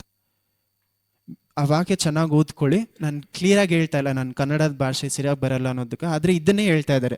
ಯೆರೆಮೀಯ 18ನೇ ಅಧ್ಯಾಯ 5-11. ನನ್ನ ಅಭಿಷೇಕ ಇಟ್ಕೊಂಡು ದೇವ್ರಿಗೋಸ್ಕರ ನಾನು ಕ್ರಿಯೆ ಮಾಡಿದ್ರೆ ನಾನು ಇನ್ನೂ ಬೆಳಿತೀನಿ ದೇವರಲ್ಲಿ, ನನ್ನ ಅಭಿಷೇಕ ಹೆಚ್ಚಾಗುತ್ತೆ, ಪವಿತ್ರಾತ್ಮ ಇನ್ನೂ ಹೆಚ್ಚಾದ ಕೆಲಸ ನಮ್ಗೆ ಕೊಡ್ತಾರೆ. ಅದನ್ನೇ ಹೇಳ್ತಾ ಇದ್ದಾರೆ. 10,000 ಇರೋನ ಹತ್ರ ಹೋಗಿ ಏನು ಮಾಡು, 11 ಸೇರಿಸು. ನಮ್ಮ ಸಭೆಗಳಲ್ಲಿ ಇರುವಂಥವ್ರು ಜಾಸ್ತಿ ಆಗ್ತಾ ಅಂದರೆ, ಅಭಿಷೇಕ ಜಾಸ್ತಿ ಆಗಿ ಜನರು ಜಾಸ್ತಿ ಆಗ್ತಾ ಇದ್ದಾರೆ ಅಂದರೆ, ನಾನು ಕೊಟ್ಟಿರುವಂಥ ಕೆಲಸವನ್ನು ವಿಶ್ವಾಸವಾಗಿ ಮಾಡ್ತಾ ಇದ್ದೀನಿ ಅಂತ ಅರ್ಥ. ನಿಮ್ಮ ಜೀವನದಲ್ಲಿ ನಿಮಗೆ ಕೊಟ್ಟಿರುವಂಥ ಕೆಲಸದಲ್ಲಿ ಇನ್ನೂ ಹೆಚ್ಚಾಗಿ ನಿಮಗೆ ದೇವರ ಅಭಿಷೇಕ ಕೊಟ್ಟು ಆಶೀರ್ವಾದ ಕೊಡ್ತಾರೆ. ತಕ್ಷಣ ಬರಲ್ಲ, ವರ್ಷಗಳಾಗತ್ತೆ. ಆದರೆ ನಿಮಗೆ ದೇವರ ಅಭಿಷೇಕವನ್ನು ಇದನ್ನು ಹೆಚ್ಚು ಮಾಡ್ತಾ ನಿಮ್ಮ ಕೈಯಲ್ಲಿ ಇನ್ನೂ ರೆಸ್ಪಾನ್ಸಿಬಿಲಿಟಿ ಜಾಸ್ತಿ ಮಾಡ್ತಾ ಇದ್ದಾರೆ ಅಂದರೆ ನೀವು ಸರಿಯಾದ ದಾರಿಯಲ್ಲಿ ನಡೀತಾ ಇದ್ದೀರಾ. ನಿಮ್ಮ ಅಭಿಷೇಕ ಬೇರೆ ಯಾರಿಗೂ ದೇವ್ರು ಕಿತ್ಕೊಡಲ್ಲ. ಇವಾಗಲೂ ಹೇಳ್ತೀನಿ, ಮನೆ ಗುಡಿಸೋದಕ್ಕೂ ನಿಮ್ಮ ಮಕ್ಕಳನ್ನು ಬೆಳೆಸೋದಕ್ಕೂ ಸಹ ನಿಮ್ಮ ಅಭಿಷೇಕ ಬೇಕು. ಆ್ಯಕ್ಚುಲಿ ಆಚೆ ಹೋಗಿ ಕೆಲಸ ಮಾಡುವುದಕ್ಕಿಂತ ಜಾಸ್ತಿ ಮನೇಲಿರೋರಿಗೆ ಅಭಿಷೇಕ ಹೆಚ್ಚಾಗಿ ಬೇಕು. ಯಾಕಂದರೆ ನಿಮ್ಮ ಕೈಯಲ್ಲಿದ್ದಾರೆ ಮಕ್ಕಳು, ಅವರನ್ನು ಇಟ್ಕೊಂಡು ದೇವ್ರ ರಾಜ್ಯಕ್ಕೆ ಏನೋ ಮಾಡಬೇಕು ಅಂತ ದೇವ್ರ ಚಿತ್ತ ಇರತ್ತೆ. ಆಮೇನ್, ಹಲ್ಲೆಲೂಯಾ. ಇಂಥ ಕೆಲಸವನ್ನು ಏನು ಮಾಡ್ತಾ ದೇವ್ರು, 1000 ಇರುವಂಥ ಜಾಗದಲ್ಲಿ ಅವ್ರು ಏನು ಮಾಡಿ 10,000 ಇರೋಂಥ ಹತ್ರ ಹೋಗಿ ಕೊಟ್ಬಿಡು ಅಂತಾರೆ. ಕನ್ನಡದಲ್ಲಿ 10 ತಾಲಂತ್ ಇದೆ. 10 ತಾಲಂತು ನೀವು ಇಂಗ್ಲೀಷಲ್ಲಿ ನೀವು ಟ್ರಾನ್ಸ್ಲೇಟ್ ಮಾಡಿದ್ರೆ 10,000 ಅಂತ ಬರುತ್ತೆ. 10,000 ಅಂತ ಗೋಲ್ಡ್ ಕಾಯಿನ್ಸ್ಗೆ ಸಮಾನ. ಓಕೆ, ಈ 10 ತಾಲಂತ್ ಇರೋನ ಹತ್ರ ಹೋಗಿ ಈ 1000 ಇರೋದನ್ನು ಸೇರಿಸ್ಬಿಡ್ತಾರೆ. ನಮ್ಮ ಸಭೆಯಿಂದ ಹೋಗಿ ದೇವ್ರು ಬೇರೆ ಸಭೆಗಳಲ್ಲಿ ಸೇರಿಸ್ತಾರೆ, ಅಥವಾ ನಿಮ್ಮ ಕೈ ಕೆಳಗಲ್ಲಿರುವಂಥ ಕೆಲಸವನ್ನು ಬೇರೆ ಯಾರೋ ಕಿತ್ಕೊಂಡು ಹೋಗಿ ಅವ್ರಿಗೆ ದೇವ್ರು ಹೆಚ್ಚಾಗಿ ಕೊಡ್ತಾ ಇದ್ದಾರೆ ಅಂತ ಕಾರಣ ಏನು, ಅನ್ಯ ಜನರನ್ನು ಸಹ ದೇವರು ಅವ್ನು ಸರಿಯಾಗಿ ಕೆಲಸ ಮಾಡಿದ್ರೆ ಅನ್ಯ ಜನರನ್ನು ಸಹ ದೇವ್ರು ಆಶೀರ್ವಾದ ಕೊಟ್ಬಿಡ್ತಾರೆ. ಯಾಕೆ, ಅವನು ತನ್ನ ಮನಸ್ಸನ್ನು ಹಾಕಿ ಕೆಲಸ ಮಾಡ್ತಾ ಇದ್ದಾನೆ ಅಂತ. ದೇವರಿಗೆ ಅಸಹ್ಯವಾದಂಥ ಒಂದು ವಿಷಯ ಆದಂದ್ರೆ ಲೇಸಿನೆಸ್, ಸೋಂಬೇರಿತನ. ಇಷ್ಟ ಆಗಲ್ಲ ದೇವರಿಗೆ. ನಿಮ್ಮ ಅಭಿಷೇಕ ನೀವು ಸೋಂಬೇರಿಯಾಗಿದ್ರೆ ದೇವ್ರ ರಾಜ್ಯವನ್ನು ಹೋಗಿ ಅವ್ರು ಏನು ಹೇಳ್ತಾರೆ ನೋಡಿ, 10 ಇರೋನ ಹತ್ರ ಇನ್ನೊಂದು ಸೇರಿಸ್ಬಿಟ್ಟು ಅದಾದ್ಮೇಲೆ ಏನು ಮಾಡ್ತಾ ಇದ್ದಾರೆ, ಕಂಟಿನ್ಯೂ ಮಾಡಿ ಆ ವಾಕ್ಯ. 27, 28. ಹಾಗಾದ್ರೆ ನೀನು ನನ್ನ ಹಣವನ್ನು ಸಾಹುಕಾರರಲ್ಲಿ ಬಡ್ಡಿಗೆ 28, 29 ಓದಿ. ನಾನು ಬಂದು ನನ್ನ ಬಡ್ಡಿ ಸಹಿತ ಪಡೆದುಕೊಳ್ಳುತ್ತಿದ್ದೆನು ಎಂದು ಹೇಳಿ ತನ್ನ ಸೇವಕರಿಗೆ ಅವನಿಂದ ಆ ತಲಾಂತು ತೆಗೆದು 10 ತಲಾಂತು ಇದ್ದವನಿಗೆ ಕೊಡಿರಿ, ಇದ್ದವರಿಗೆಲ್ಲ ಕೊಡಲ್ಪಡುವುದು, ಅವರಿಗೆ ಮತ್ತು ಹೆಚ್ಚಾಗುವುದು, ಇಲ್ಲದವನ ಕಡೆಯಿಂದ ಇದ್ದದ್ದನ್ನು ತೆಗೆಯಲ್ಪಡುವುದು. ಮತ್ತು ಕೆಲಸಕ್ಕೆ ಬಾರದ ಈ ಆಳನ್ನು, ಕೆಲಸಕ್ಕೆ ಬಾರದ ನನ್ನ ಸೇವೆಗೆ, ನನ್ನ ರಾಜ್ಯಕ್ಕೆ ಕೆಲಸಕ್ಕೆ ಬಾರದ ಈ ಸೇವಕನನ್ನು ಏನ್ ಮಾಡ್ತೀನಿ, ಹೊರಗೆ ಕತ್ತಲೆಗೆ ಹಾಕಿಬಿಡಿರಿ, ಆಚೆಗಡೆ ಕತ್ತಲೆಗೆ ಹಾಕ್ಬಿಡಿ. ಅಲ್ಲಿ ಏನಾಗತ್ತಂತೆ ಎಂದು ಹೇಳಿದರು. ಅಲ್ಲಿ ಗೋಳಾಟವು, ಕಟಕಟನೆ, ಹಲ್ಲು ಕಡಿಯೋಣವು ಇರುವವು. ನಿಮ್ಮ ಜೀವನದಲ್ಲಿ ಒಂದು ವೇಳೆ ಇದು ಆಕ್ಚುಲಿ ದೇವರು ಯಾವ್ದು ಕುರಿತಾಗಿ ಹೇಳ್ತಾ ಇದ್ದಾರೆ, ನರಕದ ಕುರಿತಾಗಿ ಮಾತಾಡ್ತಾ ಇದ್ದಾರೆ. ಆದರೆ ಅದನ್ನು ಮೀರಿ ನಿಮ್ಮ ಜೀವನದಲ್ಲಿ ಯಾವಾಗ ನೋಡೋದು ಆಳ್ತಾ ಇದ್ದೀನಿ, ಯಾವಾಗ ನೋಡಿದ್ರು ಹಲ್ಲು ಕಡಿಯುವಂಥ ಜೀವನ ಬಾಳ್ತಾ ಇದ್ದೀರಾ ಅಂದರೆ ಏನರ್ಥ, ನಿಮ್ಮ ಅಭಿಷೇಕ ಬೇರೆ ಯಾರ ಕಡೆನೂ ಹೋಗಿದೆ. ಇದು ನೀವು 100% ಇದು ನರಕದ ಕುರಿತಾಗಿ ಮಾತಾಡ್ತಾ ಇದ್ದಾರೆ ದೇವರು. ಆದರೆ ಈ ಜೀವನದಲ್ಲಿ ನಾನು ಆ ರೀತಿ ಜೀವನವಾಗಿ ಬಾಳ್ತಾ ಇದ್ದೀನಿ, ಸಂತೋಷನ ಇಲ್ಲದೆ ನನ್ನ ಸೇವೆಯಲ್ಲಿ, ಸಂತೋಷ ಯಾರ ಹತ್ರಿಂದ ಬರುತ್ತೆ, ಪವಿತ್ರಾತ್ಮರ ಫಲಗಳಲ್ಲಿ ಒಂದು ಯಾವುದು, ಸಂತೋಷ ಸಮಾಧಾನ. ಇಲ್ಲಿ ಪ್ರೀತಿ, ಪ್ರೇಮ ಎಲ್ಲ ಎಲ್ಲಿಂದ ಬರ್ತಾ ಇದೆ, ಪವಿತ್ರ ಆತ್ಮರ ಫಲಗಳು. ಆಮೇನ್. ನನ್ನ ಸೇವೆಯಲ್ಲಿ ನಾನು ಮಾಡುವಾಗ ನನ್ನ ಸಂತೋಷ ಇಲ್ಲ ಅಂದರೆ ನಾನು ಕೊಟ್ಟಿರುವಂಥ ಕೆಲಸವನ್ನು ವಿಶ್ವಾಸವಾಗಿ ಮಾಡ್ತಾ ಇಲ್ಲ. ಆಮೇನ್, ಹಲ್ಲೆಲೂಯಾ. ನನ್ನ ಸೇವೆಯನ್ನು, ನನ್ನ ಕೆಲಸವನ್ನು ನಾನು ಸರಿಯಾಗಿ ಮಾಡುವಾಗ ನನ್ನಲ್ಲಿ ಸಂತೋಷ ಸಮಾಧಾನ ಇರುತ್ತೆ, ದೇವ್ರು ಕೊಟ್ಟಿರುವಂಥ ಕೆಲಸವನ್ನು ಮಾಡ್ತಾ ಇದ್ದೀನಿ ಅಂತ. One of my prayers, big time prayers, ಇನ್ನೊಂದು ಪ್ರಾರ್ಥನೆ ಏನಂದರೆ, ದೇವರೇ ನನ್ನ ಕೈಯಿಂದ ತಾಳುವುದಕ್ಕಿಂತ ಹೆಚ್ಚಾಗಿ ಕೊಟ್ಬಿಡ್ಬೇಕು. ಅಂದರೆ ನನ್ನ ತಾಳ್ಮೆಗೆ ಹೆಚ್ಚಾಗಿ, ನನ್ನಲ್ಲಿ ಎಷ್ಟು ತಾಳ್ಮೆ ಇದೆ ಅಷ್ಟು ಮಾತ್ರ ನನಗೆ ಅಭಿಷೇಕ ಕೊಡಿ, ಇಷ್ಟು ತಾಳ್ಮೆ ಇದೆ ಅಷ್ಟು ಮಾತ್ರ ಆಶೀರ್ವಾದ. ಯಾಕಂದರೆ ನಾನು ತಾಳ್ಮೆಗೆ ಮೀರಿ ಬಂದರೆ ನನ್ನಲ್ಲಿ ಗರ್ವ ಬರುತ್ತೆ. ಗರ್ವಕ್ಕಿಂತ ಬೇರೆ ಯಾವುದು ನನ್ನ ಕೆಳಗಡೆ ತಳ್ಳಲ್ಲ, ಈಸಿಯಾಗಿ ಸುಲಭವಾಗಿ ತಳ್ಳಿಬಿಡುತ್ತೆ ಗರ್ವ ನಮ್ಮನ್ನು. 3ನೇ ಕತೆ, ಲಾಸ್ಟ್, ಇದೇ ಸ್ಟೋರಿ ಲಾಸ್ಟಲ್ಲಿ ದೇವ್ರು ನಮಗೆ ಕೊಟ್ಟಿರುವಂಥ ಎಕ್ಸಾಂಪಲ್ ಯಾರ ಕುರಿತಾಗಿ, ನ್ಯಾಯ ತೀರ್ಪು ದಿನದ ಕುರಿತಾಗಿ ಮಾತಾಡ್ತಾ ಇದ್ದಾರೆ. ಇದನ್ನ ಹೇಳಿ ನಾನು ಮುಗಿಸ್ಬಿಡ್ತೀನಿ. ನ್ಯಾಯ ತೀರ್ಪಿನ ದಿನದಲ್ಲಿ ದೇವರು ಏನ್ ಮಾಡ್ತಾರಂತೆ, ಇಲ್ಲಿ ಸಿಂಪಲ್ ಆಗಿ ಹೇಳ್ಬೇಕಂದ್ರೆ ಒಂದೇ ವಾಕ್ಯದಲ್ಲಿ ಮುಗಿಸ್ಬೋದು. 42ನೇ ವಾಕ್ಯ, 41-42. ಈಗ ನೀವು ನನಗೆ ಊಟಕ್ಕೆ ಕೊಡಲಿಲ್ಲ, ನಾನು ಬಾಯಾರಿದ್ದೆನು. ನೀವು ನನಗೆ ಕುಡಿಯುವುದಕ್ಕೆ ಕೊಡಲಿಲ್ಲ, ಪರದೇಶಿಯಾಗಿದ್ದೆನು. ನೀವು ನನ್ನನ್ನು ಸೇರಿಸಿಕೊಳ್ಳಲಿಲ್ಲ, ಬಟ್ಟೆ ಇಲ್ಲದವನಾಗಿ ಇದ್ದೆನು. ನೀವು ನನಗೆ ಉಡುವುದಕ್ಕೆ ಕೊಡಲಿಲ್ಲ, ರೋಗದಲ್ಲಿ ಬಿದ್ದಿದ್ದೆನು, ಸೆರೆಮನೆಯಲ್ಲಿ ಇದ್ದೆನು. ನೀವು ನನ್ನನ್ನು ಆರೈಕೆ ಮಾಡುವುದಕ್ಕೆ ಬರಲಿಲ್ಲವೆಂದು ಹೇಳುವರು. ಅದಕ್ಕೆ ಅವರು ಕರ್ತರೇ, ಯಾವಾಗ ನೀವು ಹಸಿದಿದ್ದನ್ನು, ನೀವು ಬಾಯಾರಿದ್ದನ್ನು, ನೀವು ಪರದೇಶಿಯಾದದ್ದನ್ನು, ಬಟ್ಟೆ ಇಲ್ಲದವರಾಗಿದ್ದನ್ನು, ರೋಗದಲ್ಲಿ ಬಿದ್ದಿದ್ದನ್ನು, ಸೆರೆಮನೆಯಲ್ಲಿದ್ದದ್ದನ್ನು ಕಂಡು ನನಗೆ ಉಪಚಾರ ಮಾಡದೆ ಹೋದೆವು ಅನ್ನುವರು. ಆಮೇನ್. ಒಂದು ನಿಮಿಷ, ಇಲ್ಲೇನು ಹೇಳ್ತಾ ಇದ್ದಾರೆ, ನೀವು ಯಾವಾಗ ನಮ್ಮನ್ನು ಹುಡುಕಿ ಬಂದುವಾಗ ನೀವು ಮಾಡಲೇ ಇಲ್ಲ ಅಂತ. ದೇವರು ಯೇಸು ಕ್ರಿಸ್ತು ನೋಡಿ, ಅವ್ರು ಇನ್ನೇನು 26ನೇ ಅಧ್ಯಾಯದಲ್ಲಿ ಅಷ್ಟು ಶಿಲುಬೆ ಹತ್ರ ಹೋಗ್ಬೇಕು, ಇನ್ನೇ ನೆಕ್ಸ್ಟ್ ಆ ಒಂದು ಸಂದರ್ಭ ಬರ್ತಾ ಇದೆ. ಅದಕ್ಕೆ ಮೊದಲು ಮಾತನಾಡುವಂಥ ಕೊನೆಯ ವಿಷಯ ಆದಂದ್ರೆ ದೇವರ ರಾಜನ ಯಾವ ರೀತಿ ಹೋಗಿ ಸೇರಬೇಕು ಅಂತ. ನಮಗೆ ರಕ್ಷಣೆ ಎಲ್ಲಿ ಕೊಟ್ಟಿದ್ದಾರೆ? ಯೋಹಾನ 3:16 ಪ್ರಕಾರ ಆಲ್ರೆಡಿ ರಕ್ಷಣೆಯಲ್ಲಿ ಇದ್ದೀವಿ. ನನ್ನ ರಕ್ಷಣೆಯನ್ನು ಇಟ್ಕೊಂಡು ರಕ್ಷಣೆಯಲ್ಲಿ ನಮ್ಗೇನು ಸಿಗ್ತಾ ಇದೆ? ಪವಿತ್ರಾತ್ಮರು ಸಿಗ್ತಾ ಇದ್ದಾರೆ. ಆಮೇನ್. ನಮ್ಮ ಪವಿತ್ರಾತ್ಮರು ಸಿಗುವಾಗ ಅಭಿಷೇಕ ಬರ್ತಾ ಇದೆ. ಮೊದಲು ದೇವರು ನಮ್ಮಲ್ಲಿ ಏನು ಪರೀಕ್ಷೆ ಮಾಡ್ತಾರೆ? ಮೊದಲು ನಮ್ಗೆ ಕೊಡುವಂಥ ವಿಷಯ ಅದು ಅಭಿಷೇಕ, ಪವಿತ್ರಾತ್ಮರ ಫಲಗಳು. ಆಮೇನ್, ಹಲ್ಲೆಲೂಯಾ. ಎರಡನೇ ವಿಷಯ ಅದು ನಾನು ವಿಶ್ವಾಸವಾಗಿದ್ದೀನಿ. ನನ್ನ ಅಭಿಷೇಕ ಇಟ್ಕೊಂಡು ನಾನು ವಿಶ್ವಾಸಾಗಿ, ನನ್ನ ಕೆಲಸದಲ್ಲಿ ನಾನು ವಿಶ್ವಾಸಾಗಿ ನಡೀತಾ ಇದ್ದೀನ, ನನ್ನ ಸಂಪೂರ್ಣ ಬಲವನ್ನು ಕೆಲಸದಲ್ಲಿ ಕೊಡ್ತಾ ಇದ್ದೀನ. ಯಾಕಂದರೆ 24 ಗಂಟೆಯಲ್ಲಿ ನಾವು ಎಷ್ಟು ಹೊತ್ತು ಕೆಲಸ ಮಾಡ್ತೀವಿ? 12-14ವರೆಗೆ ಕೆಲಸ ಮಾಡ್ತೀವಿ. ಆ ಕೆಲಸದಲ್ಲಿ ನಾನು ವಿಶ್ವಾಸವಾಗಿದ್ದೀನ, ಸಂಪೂರ್ಣ ಮನಸ್ಸು ಕೊಟ್ಟು ಕೆಲಸ ಮಾಡ್ತಾ ಇದ್ದೀನ. ಯಾಕಂದ್ರೆ ಅದ್ರಲ್ಲಿ ನಾನು ಕೆಲಸ ಮಾಡಿದ್ರೆ ಅವ್ರು ಇನ್ನೇನು ಮಾಡ್ತಾರೆ? ಇನ್ನೂ ಸ್ವಲ್ಪ ಹೆಚ್ಚು ಕೊಡ್ತಾರೆ ನಮಗೆ. ಹಲ್ಲೆಲೂಯಾ. ಆದರೆ ಇದ್ದಲ್ಲಿ ಮಾತ್ರ ಇರದೆ ಲಾಸ್ಟ್ ಆಗಿ ನೆಕ್ಸ್ಟ್ ದೇವ್ರು ನನ್ನ ಹತ್ರ ಏನು ಹೇಳ್ತಾ ಇದ್ದಾರೆ? ನಾವು ಬೇರೆಯವ್ರಿಗೆ ಸಹಾಯ ಮಾಡಬೇಕು. ನನ್ನಲ್ಲಿ ಇರುವುದಲ್ಲೇ ನಮ್ಮಲ್ಲಿ ಕಷ್ಟ ಇರ್ಬೋದು, ಆದರೆ ನನ್ನ ಹತ್ರ ಇರುವಂಥ ಕಷ್ಟದಲ್ಲೇ ನಾವು ದೊಡ್ಡ ಒಂದು ತಪ್ಪು ಏನು ಮಾಡ್ತೀವಿ ಅಂದರೆ, ನಾವು ಸೇವೆ ಕೊಟ್ಟರೆ ನಮಗೆ ದೇವ್ರು ಹೆಚ್ಚು ಮಾಡ್ತಾರೆ ಅಂತ ಇದೆ, ದೇವ್ರ ವಾಕ್ಯದಲ್ಲಿ ಇದೆ. ನೀವು ದೇವರ ಸೇವೆಗೆ ನೀವು ಕೊಟ್ಟರೆ ದೇವ್ರು ನಿಮ್ಮ ನೀಡ್ಸ್ನ ಮೀಟ್ ಮಾಡ್ತಾರೆ ಅಂತ ಇದೆ. ಆಮೇನ್, ಹಲ್ಲೆಲೂಯಾ. ನಿಮ್ಮ ಕೊರತೆಗಳನ್ನು ಮೀಟ್ ಮಾಡ್ತಾರೆ. ಆದರೆ ನೀವು ಸೇವೆಗೆ ಕೊಡುವುದಕ್ಕಿಂತ ಮುಖ್ಯವಾದಂಥ ವಿಷಯ ಯಾವುದು ಗೊತ್ತಾ? ನಿಮ್ಮ ಕಣ್ಮುಂದೆ ಇರುವಂಥ ಭಿಕ್ಷಕರಿಗೂ, ಗತಿ ಇಲ್ಲದೆ ಇರೋವರೆಗೂ, ಬಟ್ಟೆ ಇಲ್ಲದೆ ಇರೋರಿಗೂ ಅವ್ರಿಗೆ ಸೇವೆ ಮಾಡ್ತಿರಲ್ಲ, ಅದನ್ನು ದೇವ್ರು ಹೆಚ್ಚಾಗಿ ನೋಡ್ತಾರೆ. ಇಲ್ಲಿ ನೀವು 100 ರೂಪಾಯಿ ಕೊಡುವುದಕ್ಕೆ ಬದಲಾಗಿ ಅವ್ರ ಹತ್ರ ಹೋಗಿ 150 ರೂಪಾಯಿ ಕೊಡಿ. ನೀವು ಸೇವೆಗೆ ಕೊಡಬೇಡಿ ಅಂತ ನಾನು ಹೇಳ್ತಾ ಇಲ್ಲ. ಸೇವೆಗೆ ನೀವು ಕೊಡುವುದು ಏನಕ್ಕೋಸ್ಕರ ಕೊಡ್ತಾ ಇದ್ದೀರಾ? ದೇವ್ರಿಗೋಸ್ಕರ ಕೊಡ್ತಾ ಇದ್ದೀರಾ. ಆಮೇನ್, ಹಲ್ಲೆಲೂಯಾ. ಆದರೆ ಸೇವೆಗೆ ಕೊಡುವುದಕ್ಕಿಂತ ಮುಖ್ಯ ಯಾವುದು? ನಿಮ್ಮ ಕಣ್ಮುಂದೆ ಕಷ್ಟಪಡುವವರಿಗೆ ಸಹಾಯ ಮಾಡುವುದು. ಇದನ್ನು ಕೂಡ ದೇವ್ರು ಶ್ರಮಿಸ್ಬಿಡ್ತಾರೆ. ಆದರೆ ದೇವ್ರು ಶ್ರಮಿಸದೇ ಇರುವಂಥ ವಿಷಯ ಯಾವುದು? ನಿಮ್ಮ ಕಣ್ಮುಂದೆ ಒಬ್ರು ಕಷ್ಟಪಡುವಾಗ ನೀವು ಸಹಾಯ ಮಾಡದೇ ಇರೋದು. ಯಾರಿಗೆ ಸಹಾಯ ಮಾಡದೇ ಇರೋದು? ಭಿಕ್ಷಕರಿಗೂ. ಚಿಕ್ಕ ಇಂಥ ಕಷ್ಟಗಳಲ್ಲ, ಏನೋ ನಾನು ಈ ಕಷ್ಟ ಆ ಕಷ್ಟ, ನಿಮ್ಮ ಜೊತೆಯಲ್ಲಿರೋರು ನೀವು ಸಹಾಯ ಮಾಡ್ತೀರೋ ಇಲ್ವೋ? ನಿಮ್ಮ ಹೊರಗಡೆ ಇರೋರಿಗೆ ಸಹಾಯ ಮಾಡಬೇಕು. ಯಾಕಂದರೆ ನೀವು ಸಹಾಯ ಮಾಡುವಾಗ ಕ್ರಿಸ್ತನ ಗುಣವನ್ನು ನೀವು ತೋರಿಸ್ತಾ ಇದ್ದೀರಾ. ಆಮೇನ್, ಹಲ್ಲೆಲೂಯಾ. ಕ್ರಿಸ್ತನ ಗುಣವನ್ನು ತೋರಿಸ್ಬೇಕು. ಮೊದಲು ಏನು? ಅಭಿಷೇಕ. ಎಲ್ಲರೂ ಎದ್ದು ನಿಂತ್ಕೊಳ್ಳೋಣ. ಮೊದಲು ನಮ್ಮಲ್ಲಿ ಏನು ಕೊಡ್ತಾ ಇದ್ದಾರೆ ದೇವರು? ರಕ್ಷಣೆಯ ಗ್ಯಾರಂಟಿ. ಹಲ್ಲೆಲೂಯಾ. ರಕ್ಷಣೆಯ ಗ್ಯಾರಂಟಿ ಮೊದಲಿಂದ ಸ್ಟಾರ್ಟಿಂದ ಇನ್ನೊಂದ್ಸತಿ ಸಮರೈಸ್ ಮಾಡೋಣ. ಸ್ಟಾರ್ಟಿಂಗಲ್ಲಿ ಏನು ನೋಡಿದ್ವಿ? ಎಫೆಸಿಯನ್ಸ್ 4ನೇ ಅಧ್ಯಾಯ 11-12ರಲ್ಲಿ ದೇವರು ನಮ್ಮನ್ನು ಸಹ ಒಂದು ಗುರುವಾಗಿಟ್ಟಿದ್ದಾರೆ. ಹಲ್ಲೆಲೂಯಾ. ನಮ್ಮನ್ನು ಸಹ ದೇವರು ಒಂದು ಗುರುಗಳಾಗಿದ್ದೇವೆ. ನೀವು ಬೇರೆಯವ್ರು, ನೀವು ಬಂದು ಇಲ್ಲಿ ಕೂತ್ಕೊಳ್ಳುವಾಗ ಏನಾಗ ರೋಲ್ ಮಾಡೆಲ್ ಆಗಿದ್ದೀರಾ. ನೀವು ಎಷ್ಟು ದೇವರಿಗೆ ಸರಿಯಾದ ರೀತಿಯಲ್ಲಿ ನೀವು ನಡ್ಕೊಳ್ತೀರ, ಅದನ್ನು ನೋಡಿ ನಿಮ್ಮ ಪಕ್ಕದಲ್ಲಿ ಇರೋರು ದೇವರನ್ನ ಹಚ್ಚಾಕ್ತಾರೆ. ಹಲ್ಲೆಲೂಯಾ. ಆದರೆ ನೆಕ್ಸ್ಟ್ ಯಾರು? ಕುರುಬರ ಕುರಿತಾಗಿ ನೋಡಿದ್ವಿ. ಒಂದು ಕೆಟ್ಟ ಕುರುಬ ಯಾರು, ಒಳ್ಳೆ ಕುರುಬನ ಯಾರು ಅಂತ.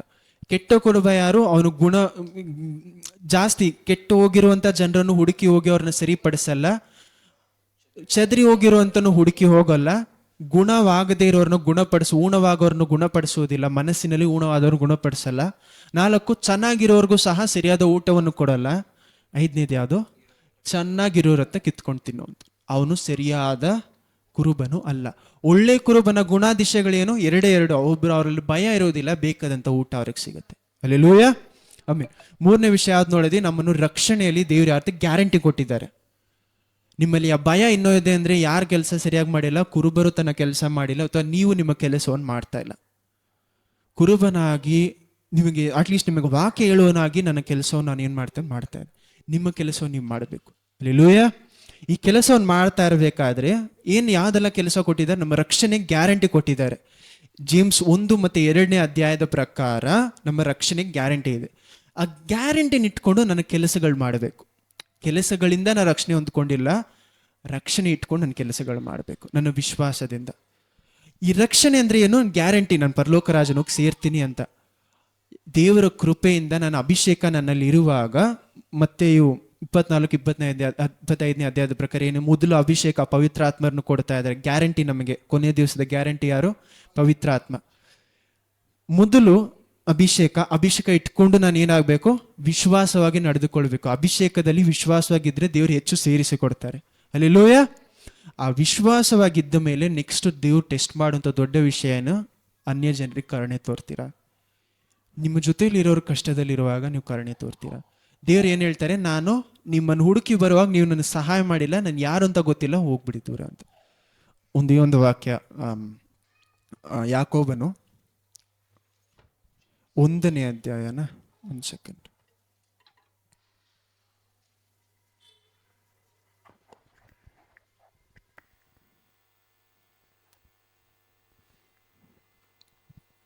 ಇಪ್ಪತ್ತಾರು 27. ಯಾಕೋಬ 1ನೇ ಅಧ್ಯಾಯ ವಚನ 26-27. ಯಾವನಾದರೂ ತನ್ನ ನಾಲಿಗೆ ಕಡಿವಾಣವನ್ನು ಹಾಕದೆ ತನ್ನ ಹೃದಯವನ್ನು ಮೋಸಗೊಳಿಸುವವನಾದರೆ ಅವನ ಭಕ್ತಿ ನಿಷ್ಪ್ರಯೋಜನವಾಗಿದೆ. ಮೊದಲು ನಾಲಿಗೆ ಸರಿಯಾಗಿರ್ಬೇಕು. ಅವನ ಭಕ್ತಿ ಅಂದ್ರೆ ಅವನು ಕ್ರಿಸ್ತನಲ್ಲಿ ಇರುವುದೇ ವ್ಯರ್ಥ ಅಂತ ಇದ್ದಾರೆ. ಹಲ್ಲೆಲೂಯಾ. ನೆಕ್ಸ್ಟ್ 27 ಏನು? ಸಂಕಷ್ಟದಲ್ಲಿ ಬಿದ್ದ ಸಂಕಷ್ಟದಲ್ಲಿರುವವರನ್ನು, ದಿಕ್ಕಿಲ್ಲದವರನ್ನು, ವಿಧವೆಯರನ್ನು ಪರಾಮರಿಸಿ ತನಗೆ ಪ್ರಪಂಚದ ದೋಷವು ಮೊದಲು ಏನ್ ಹೇಳ್ತಾರೆ? ಈ ರೀತಿ ಇರುವವರನ್ನೇ ಕರುಣೆ ತೋರಿ ಪ್ರಪಂಚದ ದೋಷವು ಹತ್ತದಂತೆ ನೋಡಿಕೊಳ್ಳುವುದೇ ತಂದೆಯಾದ ದೇವರಿಗೆ ನೀನು ಕ್ರಿಸ್ತನು ಅಂತ ಹೇಳುವುದು. ಆಮೇನ್. ನಾವು ಕ್ರಿಸ್ತನು ಅಂತ ಸಾಕು. ನಾವು ಕ್ರಿಸ್ತನು ಅಂತ ದೇವರ ಹತ್ರ ತೋರಿಸ್ಕೊಳ್ಳೋದು ಯಾವುದು? ನಾವು ಕರುಣೆ ತೋರೋದಿಂದನೂ ಭೂಲೋಕದಿಂದ ನಾವು ಗಲೀಜಾಗದೆ ಇರುವುದು. ಸಿಂಪಲ್ ಆದ ವರ್ಡ್ಸ್ ಅಲ್ಲಿ ಭೂಲೋಕದ ಜೊತೆ ನಾನು ಒಂದೇ ಸೇರದೆ ಇರುವುದೇ ದೇವ್ರು ನನ್ನನ್ನು ನೋಡಿ ಹೇಳುವಂಥ ವಾಕ್ಯ, ದೊಡ್ಡ ವಾಕ್ಯನು. ನನ್ನನ್ನು ನೋಡಿ ನೀನು ಭೂಲೋಕ ಜೊತೆ ಸೇರದೆ ಅನ್ಯ ಜನರು ನೋಡಿ ಕರುಣೆ ತೋರುವುದು. ಆಮೇನ್.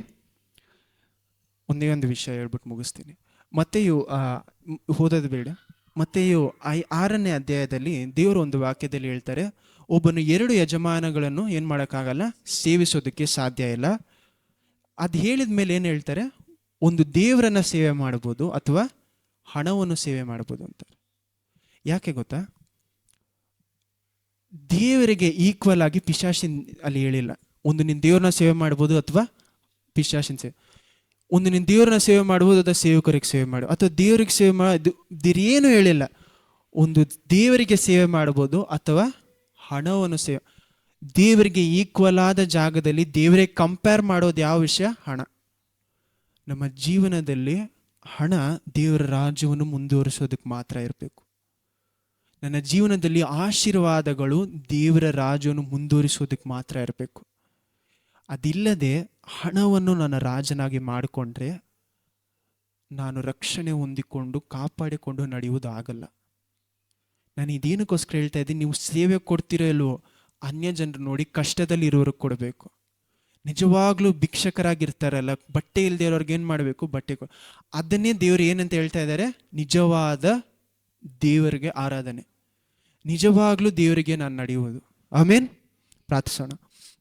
ಯೇಸುವೇ, ನಿಮಗೆ ಸ್ತೋತ್ರ ಸ್ತೋತ್ರ ಸ್ತೋತ್ರ ಸ್ತೋತ್ರ ಸ್ತೋತ್ರಪ್ಪ.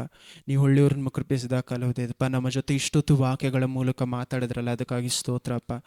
ನಮ್ಮಲ್ಲಿ ರಕ್ಷಣೆ ಹೊಂದಿಕೊಂಡಿದ್ದೀನಿ ಅಂತ ಗ್ಯಾರಂಟಿ ನಮ್ಮಲ್ಲಿ ಅಪ್ಪ, ರಕ್ಷಣೆ ದಿನಕ್ಕೆ ಬೇಕಾದಂಥ ಗ್ಯಾರಂಟಿ ನಮ್ಮ ಮನಸ್ಸಲ್ಲಿ ಇದೆ ಅನ್ನೋದನ್ನು ಮರೆಯದಂತೆ ಸೇವೆಗಳಿಗಪ್ಪ ಎಲ್ಲದಲ್ಲೂ ನಾವು ಸರಿಯಾದ ರೀತಿಯಲ್ಲಿ ನಡೆಯೋದಕ್ಕೆ ಸಹಾಯ ಮಾಡಿ. ವಿಶ್ವಾಸವಾಗಿ ನಡೆಯಬೇಕಪ್ಪ.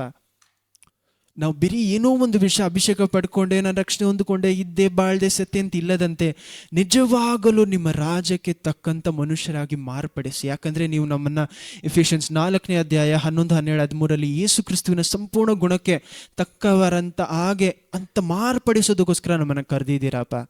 ಅಂಥ ಜೀವನವನ್ನು ನಾವು ನೋಡಿ ನಡೆಯುವುದಕ್ಕೆ ಸಹಾಯ ಮಾಡಿ.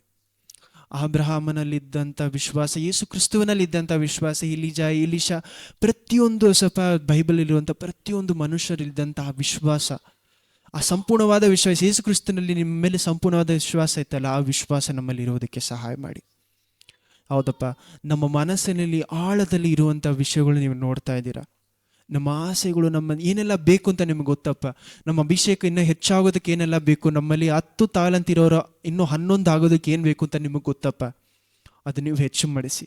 ನಿಮ್ಮ ರಾಜ್ಯಕ್ಕೆ ಬಂದು ಸೇರುವಾಗ ಬರೀ ಕೈಯಿಂದ ನಾವು ಬರಬಾರ್ದಪ್ಪ, ಸಂಪೂರ್ಣ ಕೈಯಿನಿಂದ ದೇವರೇ ನೀವು ಹೇಳಿದ್ದಕ್ಕಿಂತ ಹೆಚ್ಚು ಮಾಡದೆ ದೇವರೇ ಅಂತ ನಾವು ಬರಬೇಕು. ಯಾರ ಬಲದಲ್ಲಿ?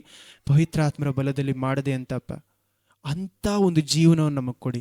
ನಿಮಗೆ ಫಲ ಕೊಡದೇ ಇರುವಂಥ ಕುರುಬರುಗಳಾಗಿ ಇಲ್ಲಿರುವಂಥ ಜನರು ನಿಮಗೆ ಫಲ ಕೊಡದೇ ಇರುವಂಥ ಜನರಾಗಿ ಮಾರ್ಪಡದೇ ಇರುವಂತೆ ನಮ್ಮನ್ನು ಕಾಪಾಡಿಕೊಳ್ಳಿ.